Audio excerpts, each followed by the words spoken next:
So that happened. That really, it just, she done did it. She done did it. King's Landing has been burned by Daenerys Targaryen. She was a mad queen after all, I suppose. She had the crazy in her, and she chose to destroy King's Landing, even though she didn't need to. I think they were quite specific about that because the bells rang all across King's Landing. The bells rang, indicating that the city had surrendered. And Daenerys heard the bells, and she had to think about it, and then she just set Drogon on fleeing civilians. Daenerys burned innocent people. Why did she do that? Well, she was very angry about the deaths of Missandei, and the deaths of all the other people, and Jorah, and she was frustrated that Jon and Varys had betrayed her. Varys had specifically tried to get Jon as king instead of Daenerys. She was angry, she was frustrated, and so she chose to burn down the capital, to punish the world for what it did to her. Is that something Daenerys Targaryen would do? I could see it happening if she needed to burn the city in order to get the throne or something. Like, specifically, like Cersei surrounding the Red Keep with civilians, being an obstacle that Daenerys has to overcome. But Daenerys she was killing civilians. She was just burning the city nowhere near the Red Keep. After the city had surrendered, she just fucking snapped. And before the episode and everything, he was emphasizing that this is about Targaryen madness. They were talking about, when a Targaryen is born, the gods flip a coin, and they either come up as mad or not. Daenerys is mad. I think that's what they're telling us. She's snapped. Like Aerys and Viserys, she broke, and so she came as a liberator. She came as someone who wanted to free the slaves. She wanted to protect the people from tyrants. She's worse than a tyrant. She's someone who destroys a city for no reason. And Cersei and Jaime are dead.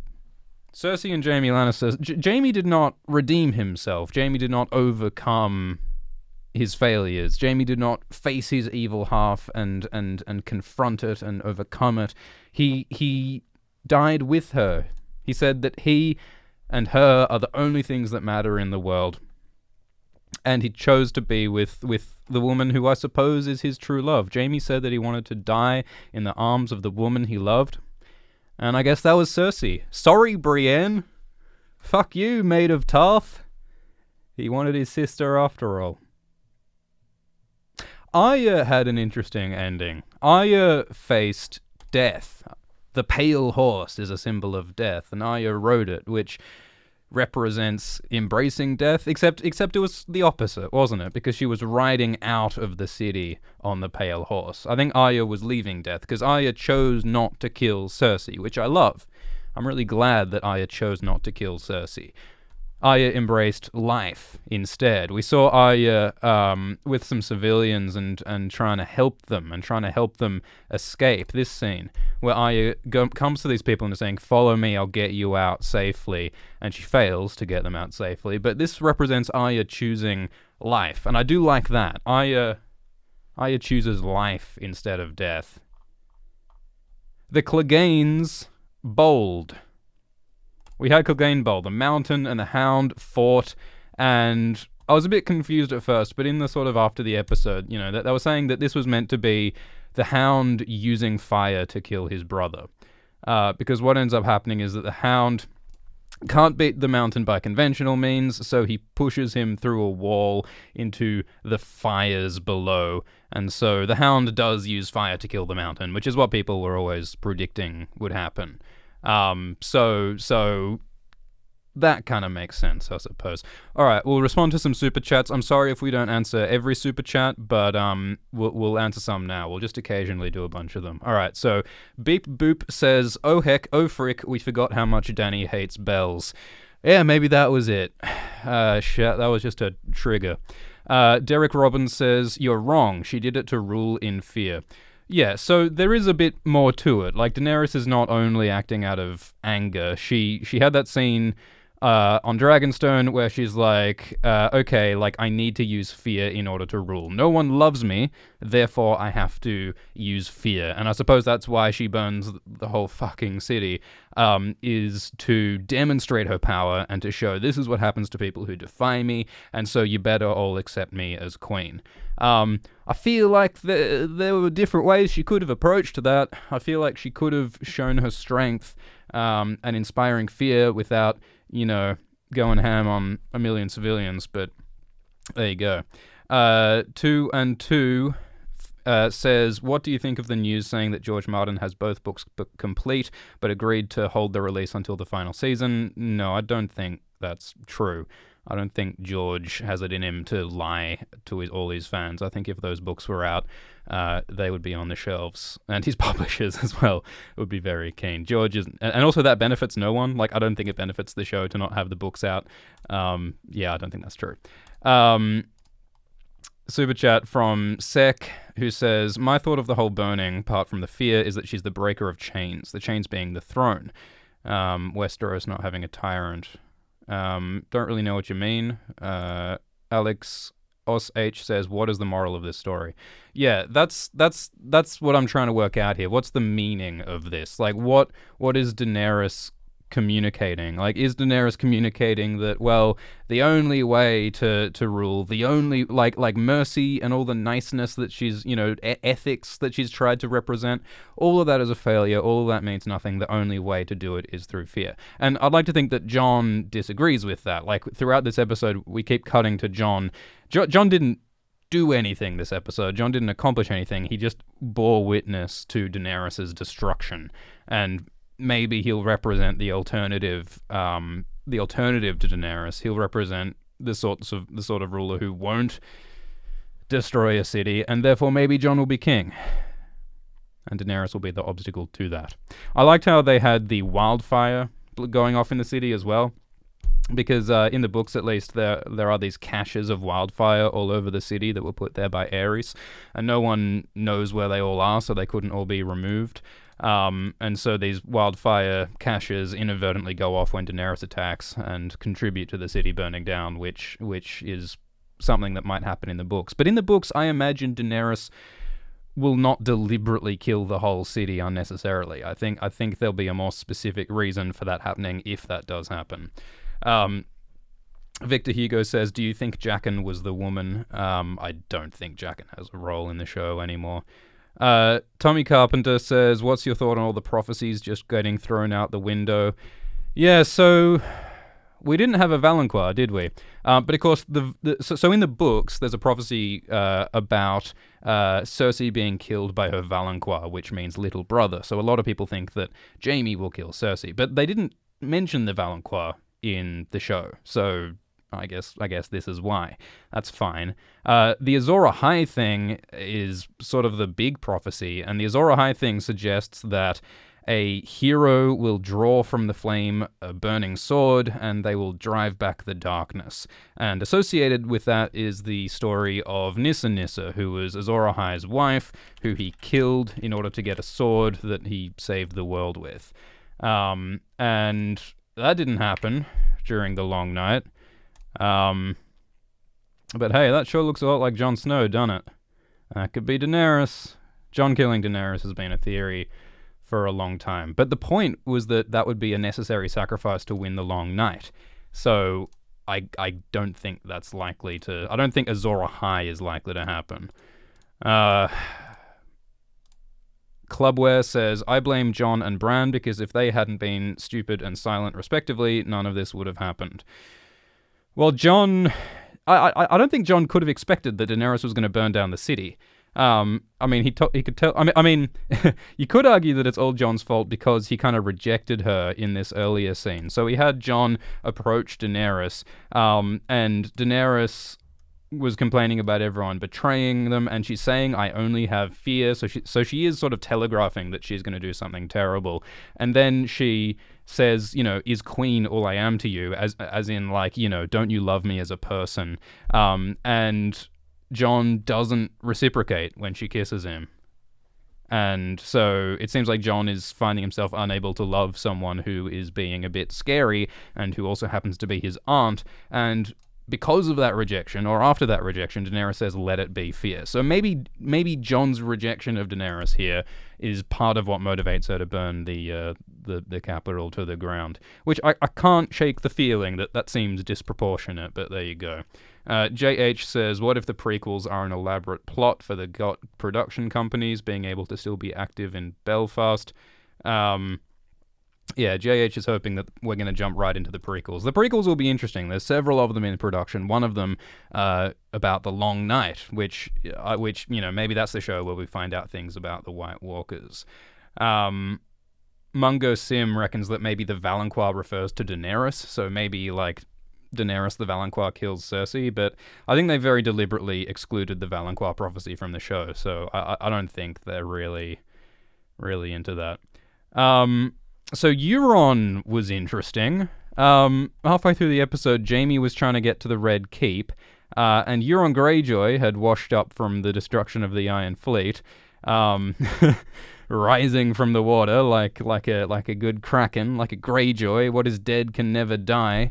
So that's at least on theme. And then Euron decides to fight Jaime because why did he decide to fight Jaime? Because he wants bragging rights that he killed the Kingslayer. Euron is such a one-dimensional character.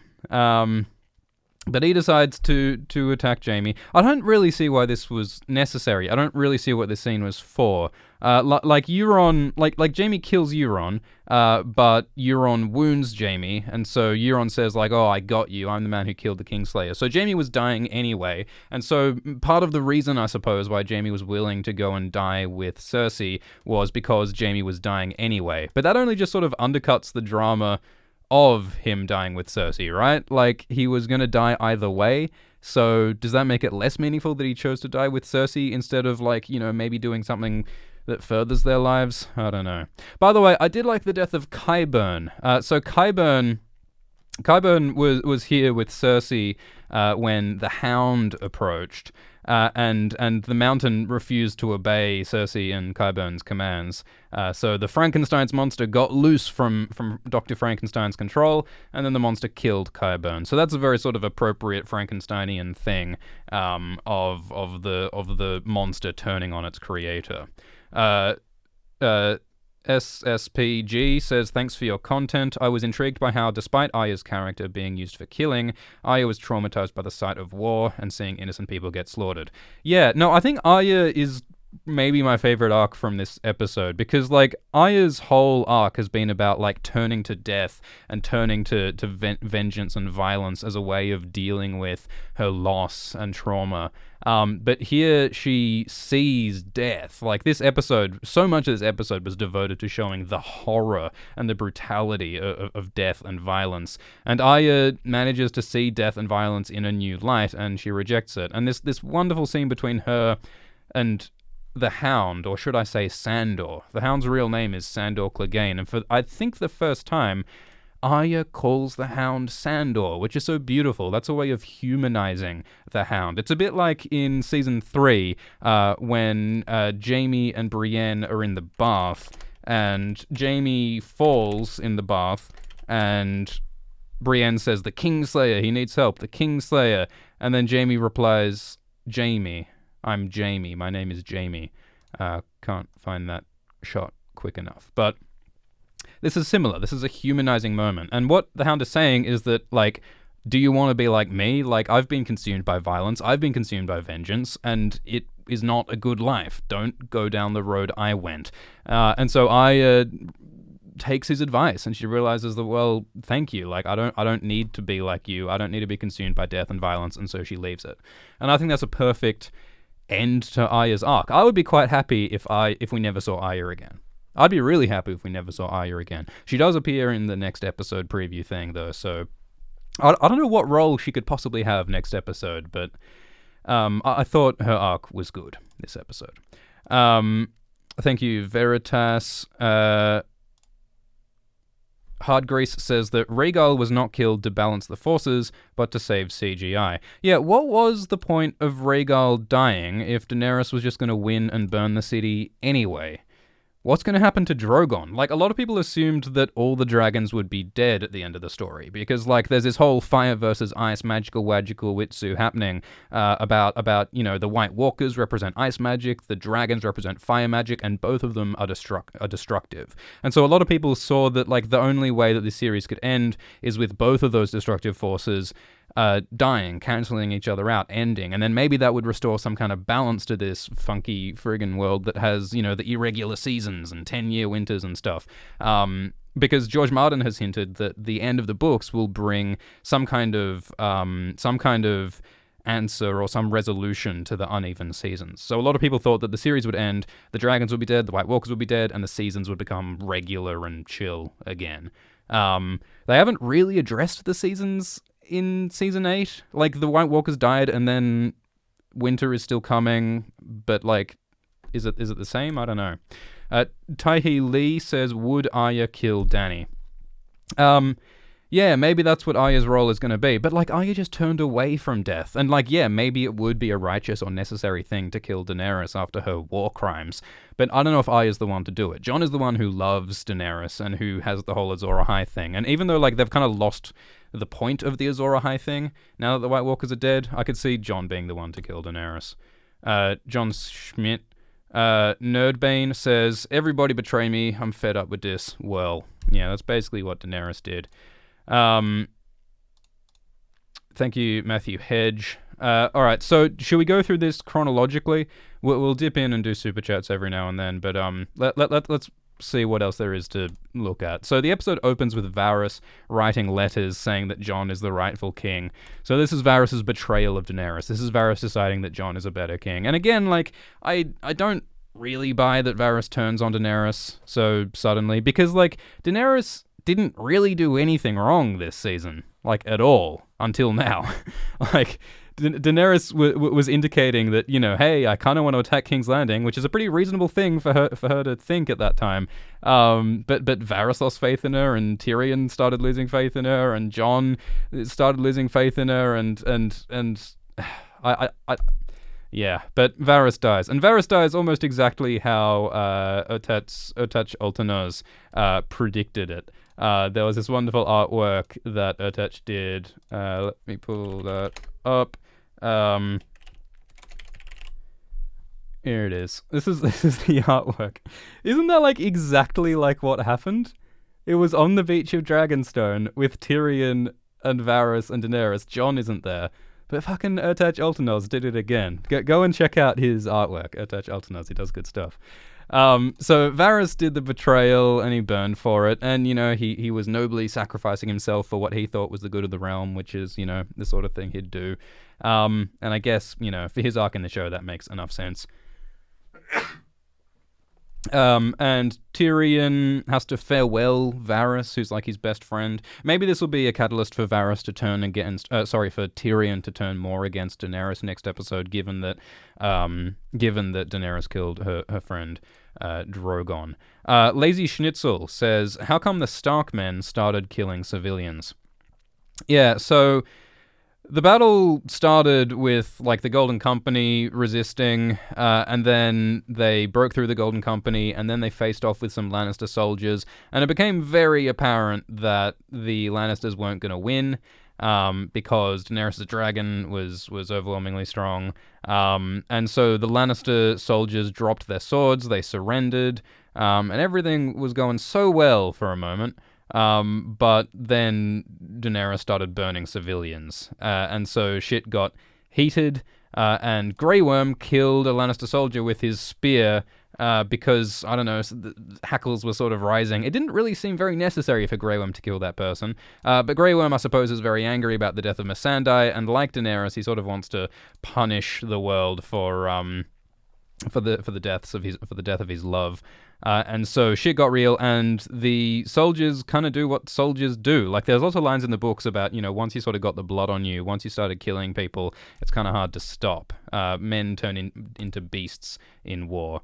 And so, yeah, the Northern soldiers start killing unnecessarily, and one Northern soldier tries to rape a woman, and so Jon protects her and kills him, and so Jon has to turn against his own men in this disaster. But yeah, showing that those things happen in war is something that author George Martin has said is important in representing the reality that kind of fucked up stuff does happen during war. So I think it's appropriate that stuff happens. But all of that fighting and chaos happens because Daenerys chose to burn the city when it was trying to surrender. YNF just says a super chat that says sigh. Kajoro Bitterthorn says, so disappointed with the way Cersei died. She did nothing this season. She really did do nothing this season, didn't she? I mean, she ordered Euron to, go and kill Rhaegal indirectly, I suppose. But she did precious little. I mean, I guess what she did this episode was she chose to defy Daenerys until the end. She stayed proud until the end. I mean, she did break down and start crying and begging by the end, which kind of undercuts that maybe. Or maybe this is about humanizing Cersei. Like, it's saying that in the end, she's just a person and a lover and a mother, and she just wanted to live. But I mean, if she decided that, 10 minutes earlier, then maybe she could have survived. Maybe she could have escaped on the boat that Tyrion so kindly arranged for her. So, I guess this is about Cersei's self-destruction is what this is. Like, the Red Keep collapses onto her, the edifice of power in King's Landing that she had wanted so much. She is destroyed by the power and pride that she wanted so very much. Just in Time says, why was the last episode called The Last of the Starks? Well, that's because Bran, Arya, and Sansa are the last of the Starks, and they could be the end of the house, because Bran can't procreate, and presumably whoever Arya or Sansa marries, they will take their name as a husband. But maybe, Sansa will just marry someone and that person will take the Stark name instead, and then House Stark can continue. Because yes, House Stark runs the risk of extinction at the moment. Colin Tackett says, the one upside of how bad this season has been is I've now decided to start reading the books to see a better story and ending unfold. Yeah, guys, you got to go and read the books. If you want a version of Game of Thrones that has much more complexity, depth, magic, prophecy, characters, conspiracies, everything, you gotta read the Game of Thrones books. I don't care if you do it on book or Audible or fucking skywriting. The Game of Thrones books, like they are dense, they are hard to get into. They aren't an easy read, but the Game of Thrones books are brilliant. And if you're looking for something more than what you saw in the last 2 seasons of Game of Thrones, this is it. Rogue Keish says, it's always sunny in Westeros. The gang commits war crimes. Yeah, if you want to talk about war crimes, this is it. I mean, Daenerys is kind of worse than the Mad King at this point, because the Mad King never actually succeeded in killing lots of civilians in King's Landing. And Daenerys, I dare say, is a lot more sane than the Mad King was. Like that's why I sort of don't like the characterization of Daenerys as a quote-unquote Mad Queen. The Mad King Aerys, he was proper mad. Like, he went from, like, hysterical laughter to crying in a space of seconds. He burned people alive just like for the fun of it, was how much he liked killing. Where's the shots of the Mad King?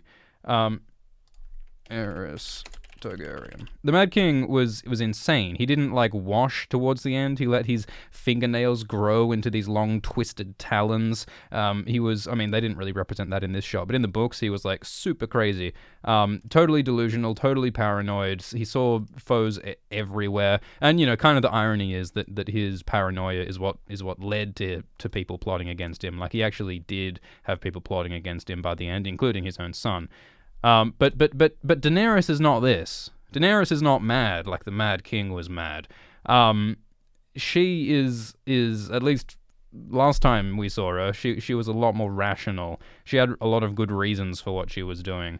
So I don't think she's a quote-unquote Mad Queen, but she's certainly done the worst thing you could imagine without sufficient justification. I feel like it would have been better if Daenerys... Daenerys can burn King's Landing or parts of it, but if it was necessary for taking the throne.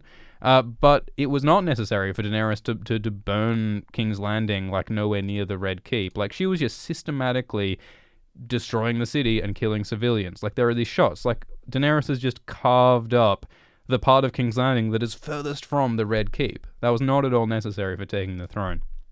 I do wonder what the state of the throne is. They didn't show us the throne room this episode, but I'm sure they will next episode. I mean, a lot of people were assuming that the Iron Throne would be destroyed in whatever fire comes to King's Landing. But I don't suppose it was. I guess what it'll look like is that vision in Season 2, this shot here. I suppose this vision will be fulfilled.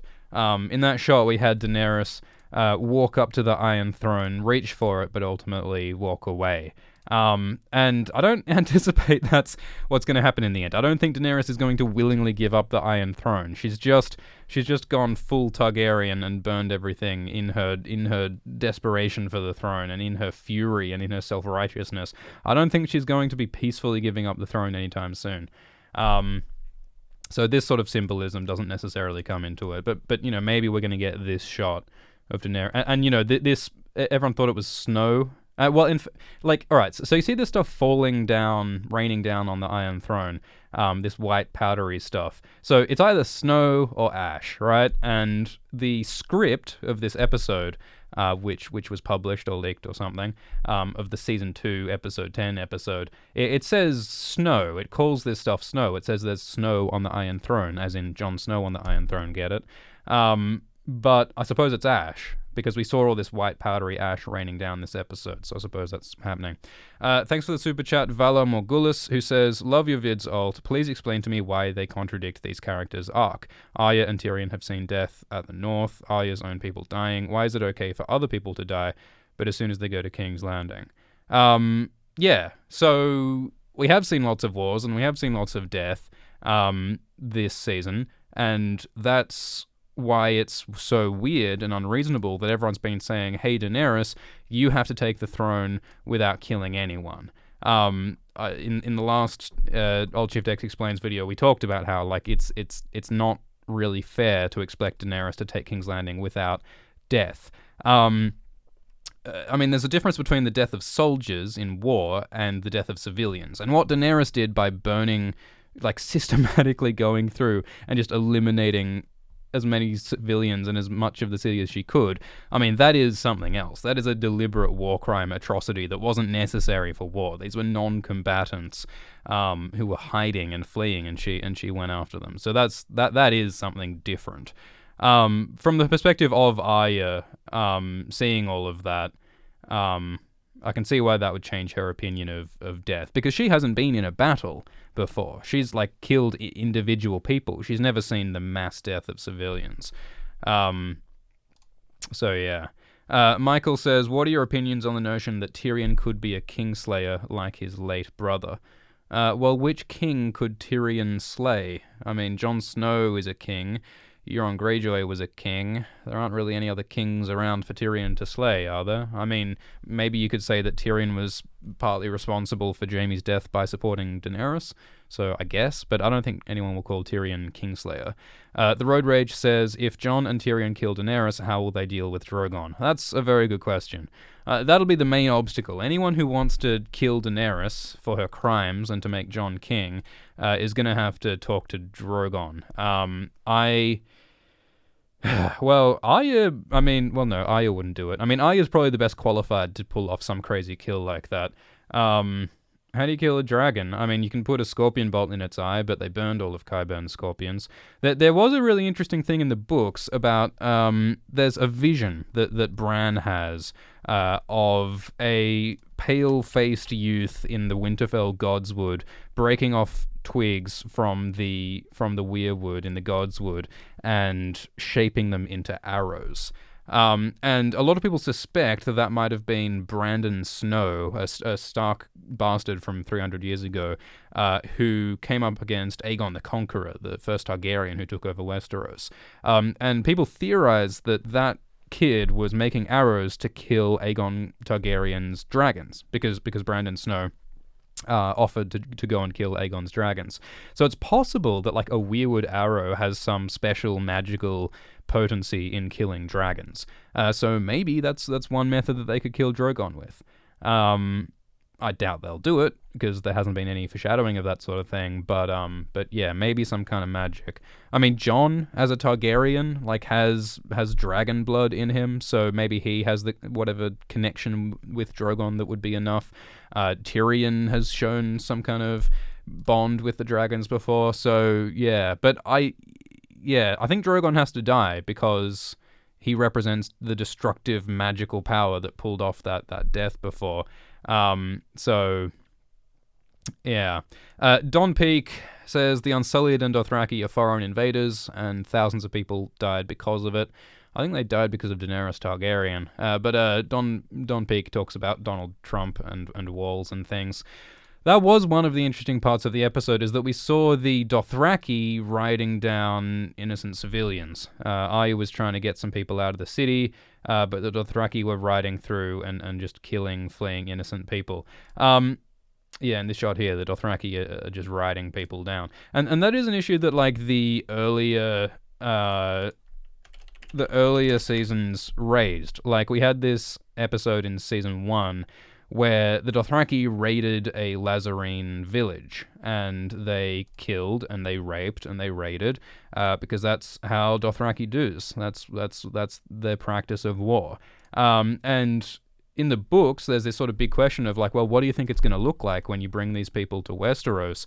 They're going to kill and rape like they do in Essos. And that's this difficult question that's raised, and which I expect will get some sort of resolution to. The show didn't really address that at all until this moment. Daenerys brings the Dothraki to Westeros and they start killing people. I mean, the Northerners, were killing civilians and raping civilians as well. The Unsullied didn't. I mean, part of the point of the Unsullied is that they're eunuchs. They don't rape, and they're super obedient, so they don't, raid and burn unless they're ordered to. So the Unsullied are like the perfect force to attack King's Landing ethically. If you want a war with, like, no collateral damage, you use the Unsullied, because they're not going to kill anyone who you don't tell them to. So I would have liked, they could have just sent in the Unsullied, and they still could have used Drogon to, like, burn the Scorpions if necessary. But I think they could have taken the city without any civilian deaths, or very few, if they wanted to. But that was not what Daenerys chose. Thank you, KOE. Abdullah Ali says, Lupa makes this video about the ending of GOT, and it uses leaks, which give the ending of everything that happens, and they predicted everything, and it's disappointing because the ending leaked. Sucked. Yeah. Not So Roasted says, do you think that Dany destroyed the city because of Jon's birthright and the whole mindset of, if I can't have it, no one can? It feels childish, but she was led to believe she deserved it all. Well, yeah, she specifically said that, like, I need to rule with fear. Like, I don't have love, so I'll use fear. That's what Daenerys said, and I suppose that's her justification for why she killed everything. I mean, realistically, she was angry about the deaths of Missandei and Jorah and all the betrayals against her, and I think that emotion is what drove her to commit that atrocity.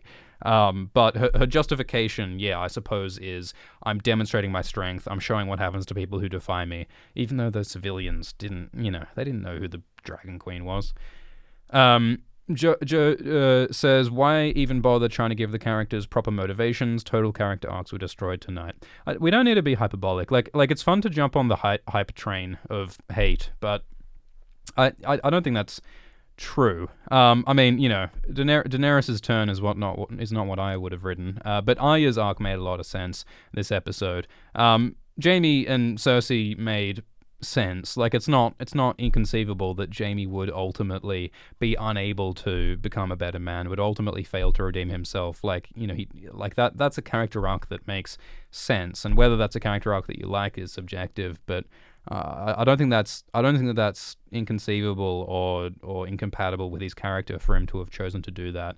Cersei and Jaime were twins. They came into the world together. They always felt bonded. Like, this doesn't mean that Jaime, like, approves of everything Cersei did. This doesn't mean that Jaime likes Cersei, but whether or not but regardless of what he wants, he does love her. He is bonded to her. They always felt that they would die together. And so they did. And Cersei was ultimately unable to let go of power, as she always has been. She died with a pride and a fury. That's an appropriate ending for her. The Hound and the Mountain, they had a perfectly appropriate ending, pretty much what everyone was expecting. Jon Snow has been, consistently trying to be noble and trying to do the right thing, which is exactly what his character is about. Jon telling the secret of his birth to Sansa was a pretty bad mistake. He should not have done that. But it's exactly the sort of mistake that his father Ned would have made, even though, ironically, Ned kept the secret. Tyrion was trying to protect Cersei, which, his book character is in a different place right now, but I can understand Tyrion not wanting to kill his sister. Tyrion is still supporting Daenerys, or at least was. So I disagree with the assessment that, quote-unquote HBO has destroyed all the characters. I wouldn't be so hyperbolic, but yeah, this is not how I would have written things either. Joseph Bryn says, am I the only one who seems to have noticed the number of Dothraki and Unsullied have magically reinstated every episode since the Battle of Winterfell? Yeah, the show has always been very vague with, troop numbers, and I do think it undermines, the feeling of the apocalyptic long night when so many soldiers have survived. And, how important were those soldiers even? They could have had all of the Unsullied or all of the Dothraki die in the long night, and that would have felt really fucking scary and impactful, if at least one of them were wiped out, and maybe the other can survive or whatever. But, we specifically showed, Grey Worm closing the moat behind his Unsullied and apparently leaving them all to die. And we specifically saw all the Dothraki charging and their arrax going out like a pitch black starless night. Those were really powerful moments which hinged on the deaths of the Unsullied and Dothraki, but they all came back. So, yeah, I agree it probably would have been better if some of them were actually wiped. Kristen Sink says, OMG, where was Cersei's wildfire? Cersei makes more sense as a mad queen than this rushed attempt at Dany. Well, yeah, why do there need to be two mad queens? If anyone fits the mad queen archetype, it's Cersei. She is exactly the sort of person who would choose to destroy the city rather than give it up. And that's what I and a lot of, Game of Thrones fans have been expecting. Everyone was expecting King's Landing to burn, but people thought it would be Cersei mimicking the Mad King, and they thought that Jaime would kill Cersei in order to prevent her, and they would die together. So Jaime would die as a redeemed person, but also as someone who isn't able to let go of Cersei. That would have been great. And Cersei would have actually gotten something to do. She didn't really do anything this season. If Cersei had been the one to burn King's Landing, that would have fit her character. It would have given a more interesting end to Jaime. So, yeah, I don't disagree. Sinnett says, no one notes that Dario is still across the sea, and by now has likely returned it to the slavers for a massive payday. Yeah, this is a rant that I've done a couple of times, and I won't repeat it now, but, the way that Daenerys, quote-unquote, resolves the whole Slavers Bay thing, is by giving Slavers Bay to Dario. And, in that same scene, Dario says, I don't give a fuck about the people of Meereen, and Daenerys says, no, you're going to be the peacekeeper there anyway. Dario has neither the motivation or the skills to keep peace in Meereen. Daenerys spent whole seasons failing to keep peace in Meereen. Why would Dario accomplish it? So, I would expect that the moment Daenerys and her dragon leave Slavers Bay, it would return to slavery, and we've heard nothing to the contrary. But, the fact that the way that Daenerys resolved the whole Meereen problem, she did it with fire, she did it with dragons. She didn't accomplish... She didn't successfully bring peace to Meereen. She just destroyed the slavers with fire and blood, and I suppose we're seeing a repetition of that here. Daenerys has showed us before what she does to cities who defy her, and she did it in Meereen, and now she's done it here. Kevin Rylson says, so Jon Snow was only a character for seasons 1 to 7. He's been MIA so much in season 8. Yeah, Jon Snow didn't do much this episode. I expect he'll do lots next episode. The obvious thing for him to do would be for him to kill Daenerys, which, is telegraphed by all of the Nissa imagery. But, the point of the Nissa imagery is to save the world from the long night. So maybe someone else will get Daenerys. Tyrion might kill Daenerys. That would make sense. Because Tyrion's divided loyalties and wanting to support Daenerys even though she's doing all this shit. That would also make sense. Or Drogon. Maybe Drogon. Maybe Daenerys will go so far that even Drogon's nah, you're a war criminal, and we'll just yeet her out. That would be good. Crumsley says, And I looked, and I behold a pale horse, and his name that sat on him was Death, and hell followed him. Yeah, so the pale horse is a symbol of death in the Bible and stuff, and Arya rides it, but she rides it out. So symbolically, that's sort of mixed messages, isn't it? Because I think this episode is about Arya rejecting death. Like, she takes the Hound's advice, she chooses not to be consumed by vengeance and violence, and she leaves the city. I think that is Arya choosing life, but she chose life by riding a pale horse. So, what does that mean? I don't know. Kanjil Tibon says, "Who knows? The writing is so bad. He's Dario. He's probably the best king." Look, I don't think we're going to hear from Dario and Slavers Bay ever again. Unless Daenerys just decides to fuck off to Slavers Bay. Like, maybe Daenerys will realize that, well, you know, Meereen didn't really want me, but King's Landing wants me even less, so I'm just going to go to Essos. That's probably the happiest ending that Daenerys can hope for at this point. King of Class says, "How many letters has Varys sent out? Does everybody know?" That's a good question. It is a bit ambiguous. Like, I was a bit unclear on exactly what Varys did. Like, he was writing these letters saying that Jon Snow is the rightful king, and he wrote several of them, and I suppose he's just told the realm, a bit like how, you know, Stannis Baratheon sent all these letters saying that, you know, he's the rightful king. So maybe Varys has informed everybody. We can at least assume that he's informed, like, some people and tried to get some houses to support Jon instead of Daenerys, and that's why Daenerys chose to kill Varys. Oliver Bacon says, "I don't know how Dany thought this wouldn't lose her the Seven Kingdoms." Well, I mean, put it this way, Cersei in Season 6, she blew up the Pope. Like, we said that in the last explained video. Cersei Lannister blew up the Pope and hundreds of innocent people in King's Landing, and that didn't cause any problems for her. She got away with it, if it weren't for them lousy kids. And if Cersei can get away with those sorts of war crimes, maybe Daenerys can too. But I don't think she will. I think Daenerys is going to come to a tragic, sad end. I mean, it seems like the arcs of Cersei and Daenerys are ultimately very similar. Like, they're both people who wanted power, they were both frustrated by being underestimated, they both faced obstacles, and they both went to extreme measures to try and hold on to power, and they will probably be ultimately destroyed by their lust for power. Which, you know, I don't know what that says about blonde women as a demographic, but it's pretty depressing. Zupov TV says, "Where is Bran? Is he hanging back to take over as king? Jon doesn't want it. Dany will burn at his hands. Does Bran become king?" I think it'd be fucking stupid if Bran became king, because he doesn't have the skills to be a ruler. He barely has the skills to hold a conversation with his siblings. There is that super weird, like, betting data where a whole bunch of, like, Bran is like the leading favorite on betting sites to win the Iron Throne, which says to me that, like, there's some insider information or something going around, because I don't know why you would think that Bran would win the Iron Throne. I don't think anyone should sit the Iron Throne. I think the Iron Throne should be destroyed. I think the only appropriate ending for the Iron Throne is to be destroyed. I thought it was going to be destroyed in this fire. But yeah, maybe there'll be like an advisory council who runs Westeros, and maybe that'll be Tyrion and Davos, and maybe Bran will be a part of that. But, like, I'm still not convinced that Bran would be useful in ruling Westeros, or has any desire to do so. I think a more appropriate ending would be for Bran to become one with the Weirwood trees, like the previous Three-Eyed Raven. But the show has said, like, the previous Three-Eyed Raven said that, hey, Bran, you're not going to be a man in a tree. So maybe he won't.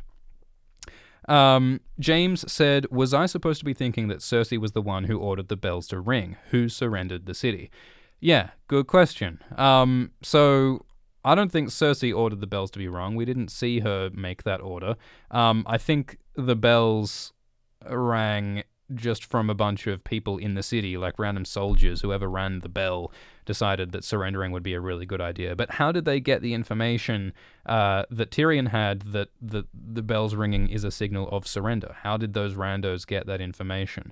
They didn't show us the steps that led up to the bells ringing, so I don't know who chose to surrender.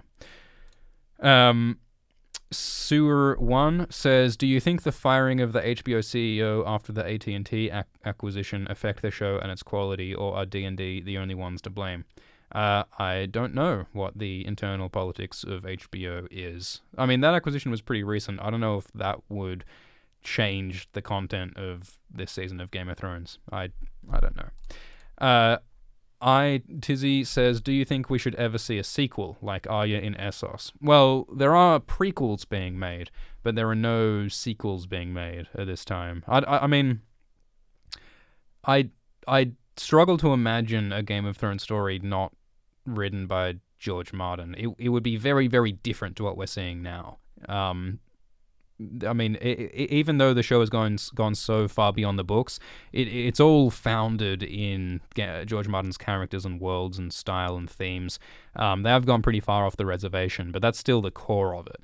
I don't know what a Game of Thrones sequel would look like. I mean, but it's not impossible to imagine, because, I mean, part of the point of Game of Thrones is it's about how nothing ever ends, you know? Like, Game of Thrones in its own way sort of is a sequel, because like the whole story of like Robert's rebellion was the story of an unjust king being taken down by a hero who wanted to get the girl, and part of the point of like, you know, Robert's character is to show how, you know, fairy tales end when, you know, the hero gets the girl and gets the throne and the crown, but the story continues after that. And as it turns out, well, sometimes heroes aren't good kings, and, you know, sometimes the girl doesn't want to be your wife, aka Cersei Lannister.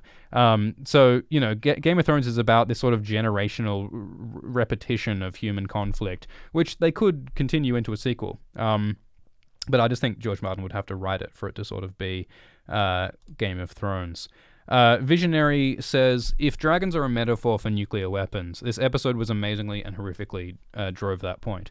Yeah, this episode absolutely showed the destructive horror of weaponry and war, and dragons represent that. So yeah, I certainly agree with that, and I think that's why the dragons have to die at the end of the season. Because they represent destruction just as much as the White Walkers represent destruction. So since one's been wiped out, I think the other should be too. RSP says, do you think Ilaria Sand is still alive, watching her daughter's corpse decompose, or do you think she died like Cersei and Jaime?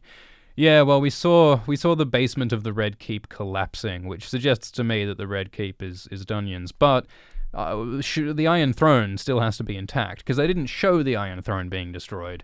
So we have to assume that it still is there. Surely the Iron Throne will appear in the final season of Game of Thrones. The Iron Throne has not appeared at all this season? Am I crazy? Has the Iron Throne appeared at all in Season 8? Like, it's appeared in every opening credits, but has it appeared... Okay, yeah, it did when Cersei welcomed Harry Strickland. But yeah, the Iron Throne's been not very visible lately, which is interesting. But yeah, I expect we'll see it in the end.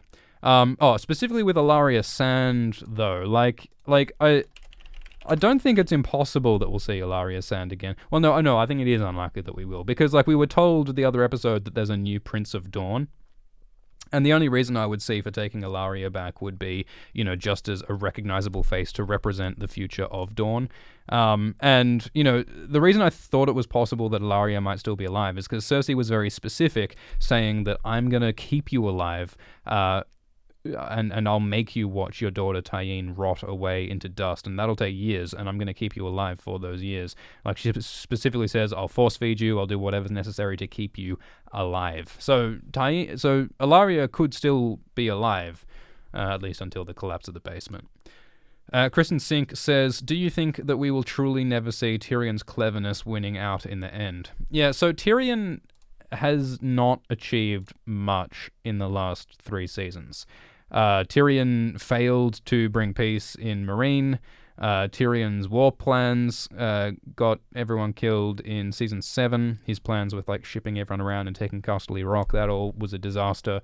And this season, he hasn't really done an awful lot. What has Tyrion done in Season 8 of Game of Thrones? He spoke up for the alliance of the Targaryens and the North. He reunited with his brother. He sat in the crypts of Winterfell during the battle, and he wanted to do something, but he didn't do anything. He spoke to Bronn. He supported this whole siege idea, which didn't happen. He told Varys about Jon's true identity. That's probably the most significant thing that Tyrion has done this season, is telling Varys about Jon Snow's true birth, which caused Varys to scheme against Jon, which caused Daenerys to kill Varys, and which furthered Daenerys' feelings of being betrayed. So, yeah, I think that's kind of all Tyrion's done this season. And yeah, I agree. It would be great if we saw Tyrion using that big dwarf brain of his and accomplishing something. And maybe that'll be ultimately scheming against Daenerys. Maybe Tyrion will bring down Daenerys, because Tyrion recently has been defined by his loyalty to Daenerys, so it would be emotionally impactful if Tyrion turned against her. Joshua Turner says, we saw the throne room from the outside when Dany was destroying the Red Keep. It was the metal lion emblem that is directly above the throne. Ah, good point. Yeah, so that's good, actually, because one of the things about the season 2 episode 10 Iron Throne vision is that it's got this faith symbol here. And in later seasons, when Cersei takes over King's Landing, she replaces that Faith of the Seven Star with a Lannister lion. And I think Joshua Turner's right that there was a shot in this episode of the Lannister lion thing that's there being blasted away. So that would make it look closer to this vision here of the destroyed Red Keep roof and the Iron Throne with ash raining down upon it. Yeah, so that I think is legit. Thank you, Brian Havelka. Virginia says, Golden Company. I was hoping for some sort of allegiance twist where they flipped sides, but they all just died 0.001 seconds into their only battle. Yeah, we didn't get a lot from the Golden Company, did we? We didn't get any Oliphants either. I'm very puzzled as to why they even mentioned the Oliphants if we're not going to get any. But yeah, we had this sort of badass shot of the Golden Company lining up outside the gates, and then next minute they all just got blasted into oblivion, and Daenerys burned the fleeing soldiers, because of course she did. We had a shot of Wormsy. Grey Worm took down Harry Strickland, the leader of the Golden Company. I liked how this shot of Harry Strickland facing the Dothraki, it kind of echoes that shot of Jon at the Battle of the Bastards. Jon, Season 6, Episode 9, facing the cavalry. Jon was brave when he faced the cavalry charge, but Harry Strickland was not. He ran away. And he died for it. But of course, anyone should have died in that situation. The fact that Jon survived is nothing short of a miracle from Azor Ahai himself.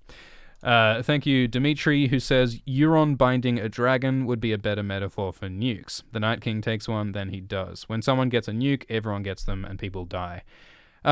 Yeah, so in the books, Euron Greyjoy has a horn called Dragonbinder, and he claims that it has the power to bind dragons to his will, and we're yet to see if that's true, but it seems pretty likely that one way or another Euron will get a dragon. Euron in the books is totally different to Euron in the show. Euron in the books has magic, and he's like smart and mysterious, and he's abusive and evil, and he drinks drugs, and he tortures warlocks, and he has grand ambitions. So it's pretty likely that he will get a dragon either with this horn or with some other bullshit. And that's probably the equivalent to the travesty we saw last episode of Euron killing Rhaegal. I think like the sort of cliff notes of that will be the same. I think Euron will take a dragon from Daenerys, but it will be very, very different to what we saw with that 316 no-scope. And yeah, that does work with a metaphor for nukes, doesn't it, Dimitri? Because, nuclear weapons can go missing. There's like some terrifying statistic about the number of nuclear weapons that are unaccounted for, that have like disappeared over the years, and no one knows who has those nuclear weapons. And yeah, that's true of dragons as well. Dragons can not only be used by their users, they can be taken by the Night King or by Euron or whoever. Evan Long says, what do you think about how they used the Rains of Castamere at the end of the episode? And how the Rain Tarbeck rebellion kind of mirrors Cersei's storyline this season, pride leading to her fall. Yeah, so they do use that Rains of Castamere theme a lot. It's kind of Ramin Djawadi's go-to, I think. They don't only use it in moments of violent retribution. They often use it as just a general sort of a Lannister theme a lot of the time. But the Rain-Tarbeck Rebellion was about these people who defied Tywin Lannister and the rule of the Lannisters, and so Tywin went out and killed them all. And, I suppose that is similar to Cersei's brutality, but it's also similar to Daenerys' brutality, and when she totally wipes out all of these innocent civilians, because Tywin in the Rain-Tarbeck Rebellion, he infamously killed every last Rain and Castamere, and not just the men, but the women and children too. Tywin specifically flooded the castle, the underground place that the Rains, or was it the Tarbacks, had, killing every man, woman, and child. And he did it because they defied him and because of his destructive pride. And so Daenerys here is doing a very similar thing. King's Landing defied her, or at least Cersei did, and so Daenerys wiped out a huge number of innocent civilians systematically and unnecessarily. Alternate History Hub says the Golden Company sure was wasted. Yeah, so some people were hoping that the Golden Company might turn against Cersei. Because the Golden Company has famously never broken a contract. They've been totally loyal. Until they're not, because in the books, the Golden Company does break a contract for the first time ever. They break contract to support a kid called Young Griff, who doesn't exist in the show, but who is very important in the books. He's a kid who everyone says Varys and Illyrio support this kid, Young Griff, and they say that he is a Targaryen, a son of Rhaegar, like Jon. There are two characters called Aegon Targaryen alive, apparently. It's complicated. But the point is that, the Golden Company's involved in all sorts of shit in the books, but in the show, they're just a device to prop up Cersei for 0.001 seconds. Pal says, apparently George R. R. Martin has finished the last two books, according to the actor who plays Barristan. I don't believe that. Adam Kirsch says, elephants are said kinda meta, just like Baelish says how the throne is only 200 swords instead of thousands, or Cersei saying she heard Tyrion lost his nose. Yeah, that's a good point. So, in Season 3, Episode 1, Cersei looks at Tyrion's wound when Tyrion got cut up on the Blackwater. And in the books, when Tyrion gets cut, he loses most of his nose. Like, he gets seriously disfigured in that battle, making him even more ugly. Tyrion in the books is a lot uglier than Peter Dinklage. And so in the show, they sort of acknowledge that by saying, they sort of make a joke of it by saying, oh, I heard you lost your nose. It's not so bad as that. So Cersei's sort of lampshading how the books and the show are different. So yeah, I think you're right, Adam, that like the reason why Cersei says, I wanted elephants, is just to sort of represent the fans in the books who are saying, oh, I wanted the Golden Company to have elephants because they have elephants in the books. It's sort of a meta joke. And I think we mentioned that possibility in the Alt-Shift-X Explained video. Poos on Poos says, I liked the episode despite the internet trolls being upset with Thrones. The way I see it, like, I enjoyed watching this episode. I enjoyed watching The Long Night. It's gripping television. It's entertaining, surprising, and climactic things happen. The visual effects are outstanding. The music is wonderful. The actors are all great actors. The problem is when you try to think about it in depth. The reason why the books and the early seasons of the show are so special is that the more you think about it, the more you get out of it. The books especially have all these plots within plots within plots, all these details that add richness to the characters and the world. And that's why there are 100 videos on Alt-Shift-X about Game of Thrones. There is a huge amount of depth there. The recent series of the show, and again, I don't want to jump on the hate train. Like, I don't think it's good for anyone to be hyperbolic about the quality of the show. But the show is definitely less deep than it's been before. There aren't as many intricacies. There aren't as many, surprising plot details that come back later. There aren't as many, deep-cut character, nuances. I mean, the word nuance is a meme at this point, but I think the reason why the fandom is so divided at the moment is that if you want to just sit down and watch it as a television show, which is, sort of what you're meant to do, this is very enjoyable TV. It doesn't quite have the same depth that it had before, and I think that's why the diehard fans are annoyed. But most people aren't diehard fans. This isn't for us. This isn't for us. This isn't for the people who want to analyze every detail and look at the shadow in the background and think that it's Syrio Forel's nose. Like, this is not for those people. This is not for the subreddits. This is not for the Westeros.org. This is not for the obsessives. This is for everybody else. And most of those people will enjoy this. Well, most of it. Azizi Dark Reborn says, just wanted to thank you for all you do. Been watching for years. You inspired me to buy the Fire and Blood book. Clegane Bowl was all I could have hoped for. Favorite moment, this app. Yeah, Clegane Bowl was cool. I like how they didn't sort of let Clegane Bowl be a meme. Like, Game of Thrones has shown a lot of, like, sort of self-referential self-awareness lately. Like, sort of the moment when, like, Drogon, like, sort of leered at Jon while he was making out with Daenerys. Like, it sort of feels like a bit like a Marvel movie where they're sort of going, you know, we're just having fun here. Like, I like that Game of Thrones, you know, it has done that a little bit, but it hasn't gone too much. And since Clegane Bowl is such a meme, I was a little bit worried that they'd turn the Clegane Bowl battle into a meme. But they didn't.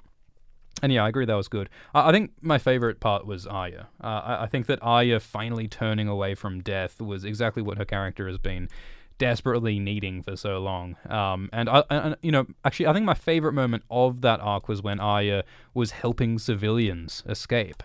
This was such a great, like, direct way of Arya choosing life. Instead of being an instrument of death, Arya chose to be an instrument of life. So she was trying to help people escape from King's Landing. So it's a bit of a downer that those people died. That sucks. But at least, you know, Arya's choice was life. Rigel Orion Beta says, plot twist, D&D butchered the ending on purpose to push George Martin to finish the books. I doubt that. Stephen Larson says, your videos have meant a lot over the years. Thanks so much for your amazing efforts. Thank you, Stephen Larson. None of this would be possible without you guys watching it and being a part of it. So sincerely, thank you. We hit 1 million subscribers, and we didn't really do a video about that or anything yet, but it's a crazy milestone, and thank you all for making this possible. All right, so let's go and look at some other scenes that we haven't talked about much yet. So Jon arrives at the beach of Dragonstone, and they hear that Daenerys is in a bad state. This is quite a direct reference to Stannis Baratheon. For those of you who remember Stannis Baratheon, he was this guy, he grinded his teeth, he corrected people's pronunciation. Well, they did in the books at least. But Stannis Baratheon was a frustrated king. And he was frustrated because, despite all his best efforts, he wasn't able to inspire much loyalty. No one really liked Stannis Baratheon, even though he was the rightful king of Westeros. And he got really frustrated after he lost the Battle of the Blackwater. After he rode into King's Landing and tried to take over, he lost despite Melisandre's promises, and so he locked himself in Dragonstone and he just licked his wounds and just grinded his teeth and got really angry and frustrated for a long time. And in this episode, Daenerys Targaryen is doing the same thing. She's sitting and she's being frustrated, and that explains why she got so angry. I mean, the difference, of course, is that Stannis Baratheon never systematically committed civilian genocide with a dragon. But otherwise, they are quite similar. Brobel says, love the channel, and I respect you not finding it worthy to join the hate train. I still love this show, even if I don't like so many of its recent writing decisions. Yeah, so, like, I think, like, this... Alt Shift X isn't about my personal opinion. That's the point of Alt Shift X. We try to stay objective. We don't have distracting bullshit. We just stay on the content. And I think that's why Alt Shift X is a success in a lot of ways. But people have asked for personal opinion, and I think in some of the last videos we'll do a bit of that. And my feeling is that it's a miracle that Game of Thrones exists.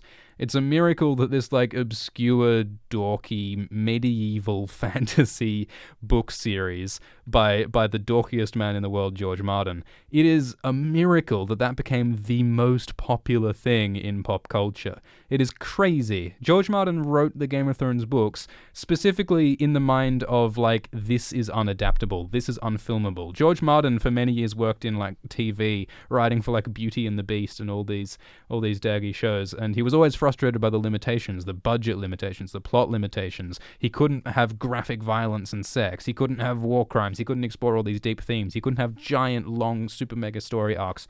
And so he wrote Game of Thrones as something that would never be on TV. And by some fucking miracle, it happened. Game of Thrones happened. And for the first 4 seasons, it was, like, perfect. It was very loyal to the books. It had some of the best actors in the world. And it's only gotten better in terms of how it looks and in terms of how it feels. And in some ways, the plot and writing has gone off the deep end, which is sad. But I think it's still an enormous accomplishment that this exists. And just from a production standpoint alone, like you've seen those behind-the-scenes videos, there are hundreds of dedicated, passionate, skilled people bringing this show to life. And it's far from perfect, but it's a miracle that it exists. And I think we've got to be thankful that it does. No one's denying its flaws, but it is great that Game of Thrones exists. This will only make it more possible for more, like, you know, fantasy and more great big giant doorstopper book series to be turned into pop culture phenomenons. That'll only happen more, and that's thanks to George Martin, and that's thanks to Dan and Dave. Dan and Dave have looked increasingly tired in their inside the episode features lately, but Dan and Dave have put a lot of years of their life and a lot of passion into this. They've made mistakes, but I think we do have to acknowledge what they have done right. Keegan Parker says, do you think Ned's words were echoing through Jon's head when Dany wasn't the one to kill Varys herself? Yeah, that's a good point. So Ned Stark in Season 1, Episode 1 taught that if you kill a man, you should do it yourself. You should look in his eyes and you should hear his words, and if you don't quite feel comfortable with killing him yourself, then maybe you shouldn't do it. Whereas Daenerys, in this episode, she had Varys killed not by herself, but by her dragon. And, you know, you could argue that, you know, Daenerys' dragon is an extension of herself. You know, fire is her weapon. She's not one to swing an executioner's sword. And, you know, the House Stark words are not her words. But, yeah, Jon saw that, and Jon was disturbed by that. And that's part of why Jon was unwilling to make out with Daenerys in the next scene, I suppose. He's not a big fan of people who burn people, you know, even though, you know, he loved Ned and Ned killed people, but, you know. Well, one of the things about Season 7, when Arya and Sansa killed Littlefinger was that Sansa passed the sentence, but Arya swung the sword, which is different to what Ned said, that you should do it yourself. So some people were like, you know, the arc with Sansa and Arya in Season 7, it was meant to be about the Starks being Starks and being united and following Ned's words, but they broke those words. But, you know, I think the point was that symbolically they were working as one. You know, Arya and Sansa effectively sentenced Littlefinger himself, and effectively they killed him themselves, so it kind of makes sense. Angie Berger says, people stop complaining and enjoy the show. Finale prediction, Jon ratted out for trying to stop Army. Jon confronts Dany. Dany sentences Jon to death by dragonfire for being a traitor. Jon immune to fire. Arya kills Dany. That would be cool. Yeah, so the Targaryen fire resistance is something that's different to the books. In the books, Targaryens are not immune to fire. Daenerys is not immune to fire. She does have that miracle in Book 1, but she does get burned later on. And the thing is, in the show, Jon has been burned. I won't pull up the shot right now, but Jon gets burned when he burns the White to save Jeor Mormont. So it would be a bit of a retcon if Jon became immune to fire later. And, you know, they can retcon if they want. Like Melisandre, you know, there's a shot of Melisandre in the bath without her magic necklace, and it seems as though she needs that magic necklace to keep her young appearance. So that seems like it might be a little bit of a retcon, but yeah, I think it would be a bit silly if Jon turned out being immune to fire. Daniel Brogan says, is Arya riding Quaith's pale mare? So, who remembers Quaith? Hands up if you remember Quaith. Quaith is one of the most mysterious and strange characters in Game of Thrones. In the show, she turns up and tells Jorah that people want Daenerys' dragons, and she magically knows that Jorah has betrayed Daenerys, and she doesn't really do anything more than that. In the books, she appears to Daenerys in dreams and visions a few times, and she says this prophecy about... actually, we can probably pull that up real quick. She gives a prophecy about all these people who will come to Daenerys and try and get up in her shit. And one of the things that she says will come to Daenerys is the Pale Mare. And the Pale Mare represents disease and death. Like, there's this plague that happens in Slaver's Bay. It's like this dysentery thing that kills a lot of people, and that's one of the problems that Daenerys has to deal with. And I don't think that's something that they're trying to connect Arya to. But yeah, it's an interesting connection. Yeah, here's what Quaithe says. Hear me, Daenerys Targaryen. The glass candles are burning. Actually, I'll put that on screen. The glass candles are burning. Soon comes the Pale Mare, and after her the others. Kraken and Dark Flame, Lion and Griffin, the Sun's Son and the Mummer's Dragon. Trust none of them. Remember the Undying. Beware the perfumed Seneschal. So, the glass candles are these magical artifacts that are sort of like Palantirs in Lord of the Rings. You can like see across distances with them. And I don't know what they're going to do with those in the books, but they are very interesting and powerful artifacts that have been set up to be important. Kraken is obviously Greyjoy, and Kraken refers to Euron and Victarion Greyjoy, who are coming for Daenerys. Victarion specifically is on a ship coming to Slaver's Bay in Book 5. Dark Flame could refer to Maquoro, who is a Red Priest in the books. Lion is the Lannisters. Griffin is the Conningtons. There's this guy called John Connington, or Griff, who is supporting Varys and Illyrio's plot to support young Griff, who's a book-only character. The Sun's Son is Quentin Martell. He's this Martell Dornish character who gets eaten by a dragon. And the Mummer's Dragon means like a fake dragon. And the fake dragon is almost certainly young Griff, who is who everyone says is a Targaryen, who Varys says is a Targaryen, but is actually a Blackfire, a bastard Targaryen, a fake Targaryen, and it will be an obstacle to Daenerys. And so, the Mummer is Varys, because Varys grew up with mummers, and he's sort of an illusionist in the books. He's someone who deceives. And so Quaithe here is also warning Daenerys against the perfumed Seneschal. And a Seneschal, I forget the exact definition, but it's like some kind of steward.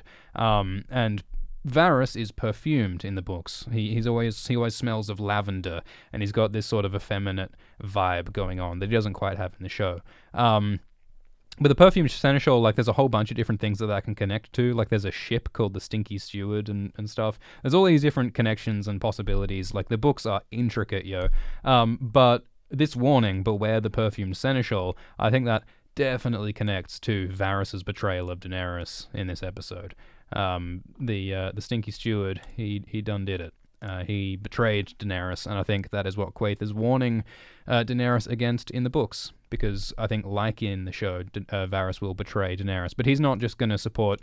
He's not going to support Jon Snow over Daenerys. He's going to support young Griff over Daenerys, because that's what he's doing in the books. Blue Dog says, I don't know if you've already covered this, but was Varys trying to poison Dany? I didn't see any poison. I saw Varys put some rings into a cup, and he burned a letter in a cup, and he sent some letters saying that Jon is the heir to the throne, but I didn't see Varys do anything resembling poison. Kajoro Bitterthorn says, everyone said the ending would be bittersweet. After watching stampedes and fiery genocide for an hour, I can't find any sweet left. Well, there's another 80 minutes for that, friend. I think that'll be where the sweet comes in, because, yeah, we've certainly had a fuckload of bitter. This was a very bitter episode. The deaths of Jaime Lannister and Cersei Lannister, the destruction of King's Landing by the woman who said she'd free them from tyrants, the death of the Hound, the death of Varys. This was a bitter episode. Tyrion once said that when she thinks she's happy and safe, Tyrion would turn Cersei's mouth to dust, or ashes in her mouth. And there were indeed ashes in everyone's mouth this episode, but it wasn't from Tyrion. It was from Daenerys. The Sphere Hunter says, I really appreciate your work and positive vibes. Thank you, Sphere Hunter. Brian Forsyth says, I'm going to need to give it more thought to discern whether this episode was good. In terms of scale, production, climax, entertainment, it's immediately clear that this was monumental TV. Yeah, I completely agree. No one can deny that, in terms of production value, this is quite fucking something to be on TV. I think we've all become very entitled about our entertainment. It's very easy to complain and complain. But a lot of people put a lot of work into this, and stuff like this did not exist. Like, not very long ago, there was nothing like this on television. And it's very exciting that it does exist. But at the same time, the criticisms are very real, and I also agree that we need to think about this before we can say whether it's good. Yeah, that's part of why I'm reluctant to say this is good or bad. We all need to go and think about it and look at the arcs and look at the past and the setup, and we need to really have a think. And, you know, whether the thinking will make it seem better or worse, yeah, I don't know about that, but we'll see what we say in the explained video. Riley Joe says, is it possible that the vision from season 2 of Daenerys is actually ash, not snow? Yes, I think that it is going to turn out that it's ash, not snow. I mean, it's interesting that in the season 2 episode 10 script, the official actual script, it said snow was what was raining down on the Iron Throne. But maybe it's ash. Maybe it's a bit of both. It could be a bit of both. That would be nice. A song of ash and snow. I'll take this moment to say that we've got merch. If you want an Alt-Shift-X t-shirt or an Alt-Shift-X pin, you can buy one at standard.tv/Alt-Shift-X. The X stands for fucking excellent, mate. Buy one. Okay, that's done. Super chat from the little girl worked in the kitchen and was saying that Dany wasn't eating, so he could have been using his little birds to poison her. Okay, yeah, so someone asked if Varys was trying to poison Daenerys, and, oh, is that what's happening? Okay, alright, because, yeah, there was this little girl, who was... Is everyone shaming me in the chat for advertising merch? Is that what's happening? Sell out? Oh, fuck off. Some people wanted shirts. They asked for it. That's probably what Daenerys said. This little girl is saying that, oh, I was in the kitchens and people are watching me. So you might be right. Maybe Varys was getting this little girl to poison Daenerys by going into the kitchens and putting poison in there, and she failed to do it because the people are watching her in the kitchens. Yeah, maybe that was what was happening. I might have missed that first, I might have missed something in that first minute or so. So yeah, maybe that was happened. We'll have to work it out. I didn't think there was any specific mention of poison, but maybe. Man, people are mad in the chat. Apparently they're shaming the episode. Yeah, okay. Well, wouldn't it be great if the shame bell lady came back? Her name is what's her name again? Septa Unella. Septa Unella was the nun, the Septa who tormented Cersei. She was clearly going above and beyond in her duties. She was quite deliberately making Cersei suffer, I think. And so Cersei had a special hatred for this Septa Unella, and that's why Cersei tortured her horrifically. She said that, like Cersei Unella was like, oh, okay, well, just kill me. But then Cersei's like, no, like, you're not going to die. You're not going to die anytime soon. So Cersei keeps her alive for the purpose of torturing her. And we see the mountain approach Unella, and then we hear screaming. But again, Cersei specifically said, you're not going to die for quite some time. So hey, maybe Unella is going to come out of nowhere and just brain Cersei with her shame bell. Wouldn't it be amazing if Septa Unella just came up with her famous bell and just belted Cersei across the sky? Well, no, Cersei's dead. I'm still coming to grips with this guy. I'm still getting over that Cersei Lannister is dead. Well, you're not going to see any more of Cersei Lannister, ever, except in the books. This is something to remember, guys. If you're feeling disillusioned by the show, if you're feeling like you want more Game of Thrones even after it all ends, the books are pretty good. I'm here to tell you, the books are pretty good. They're not all out yet, but there's still a lot of them. There's still a lot of words to read. R. Lance Hunter says, a lot of the anger that I'm seeing is from people saying that Dany going crazy is the betrayal of the feminist icon she's become. What does the show owe bigger cultural iconography that has sprung from it? Yeah, well, I mean, part of the point of Game of Thrones is to show that, hey, women are marginalized in this world, and it's not fair, because people like Brienne are really capable, worthy people, and yet they're not allowed to do what they need to do.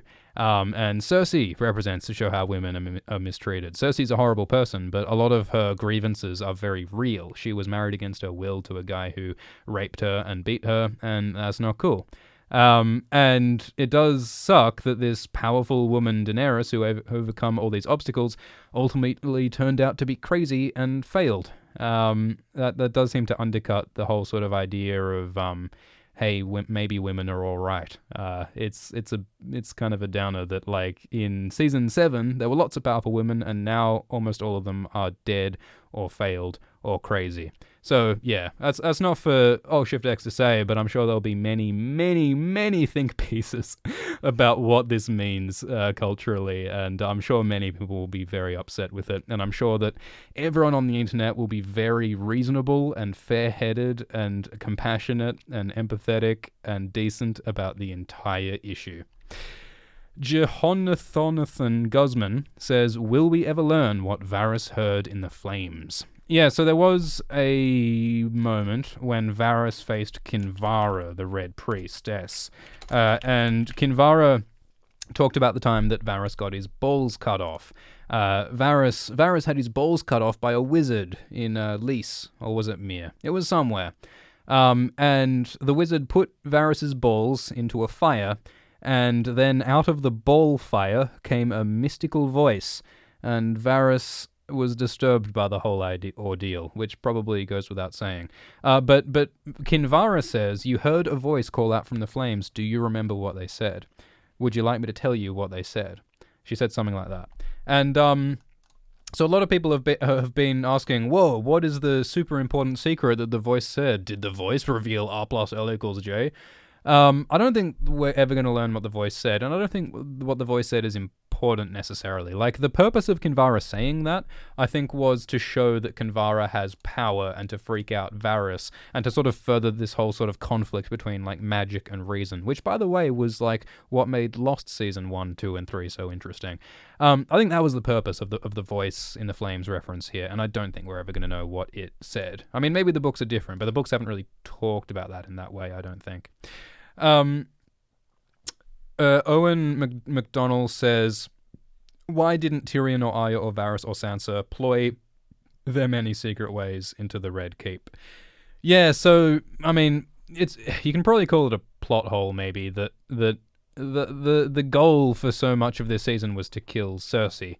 And it presumably would have been quite easy to kill Cersei by entering the Red Keep by the secret passages that exist into the Red Keep.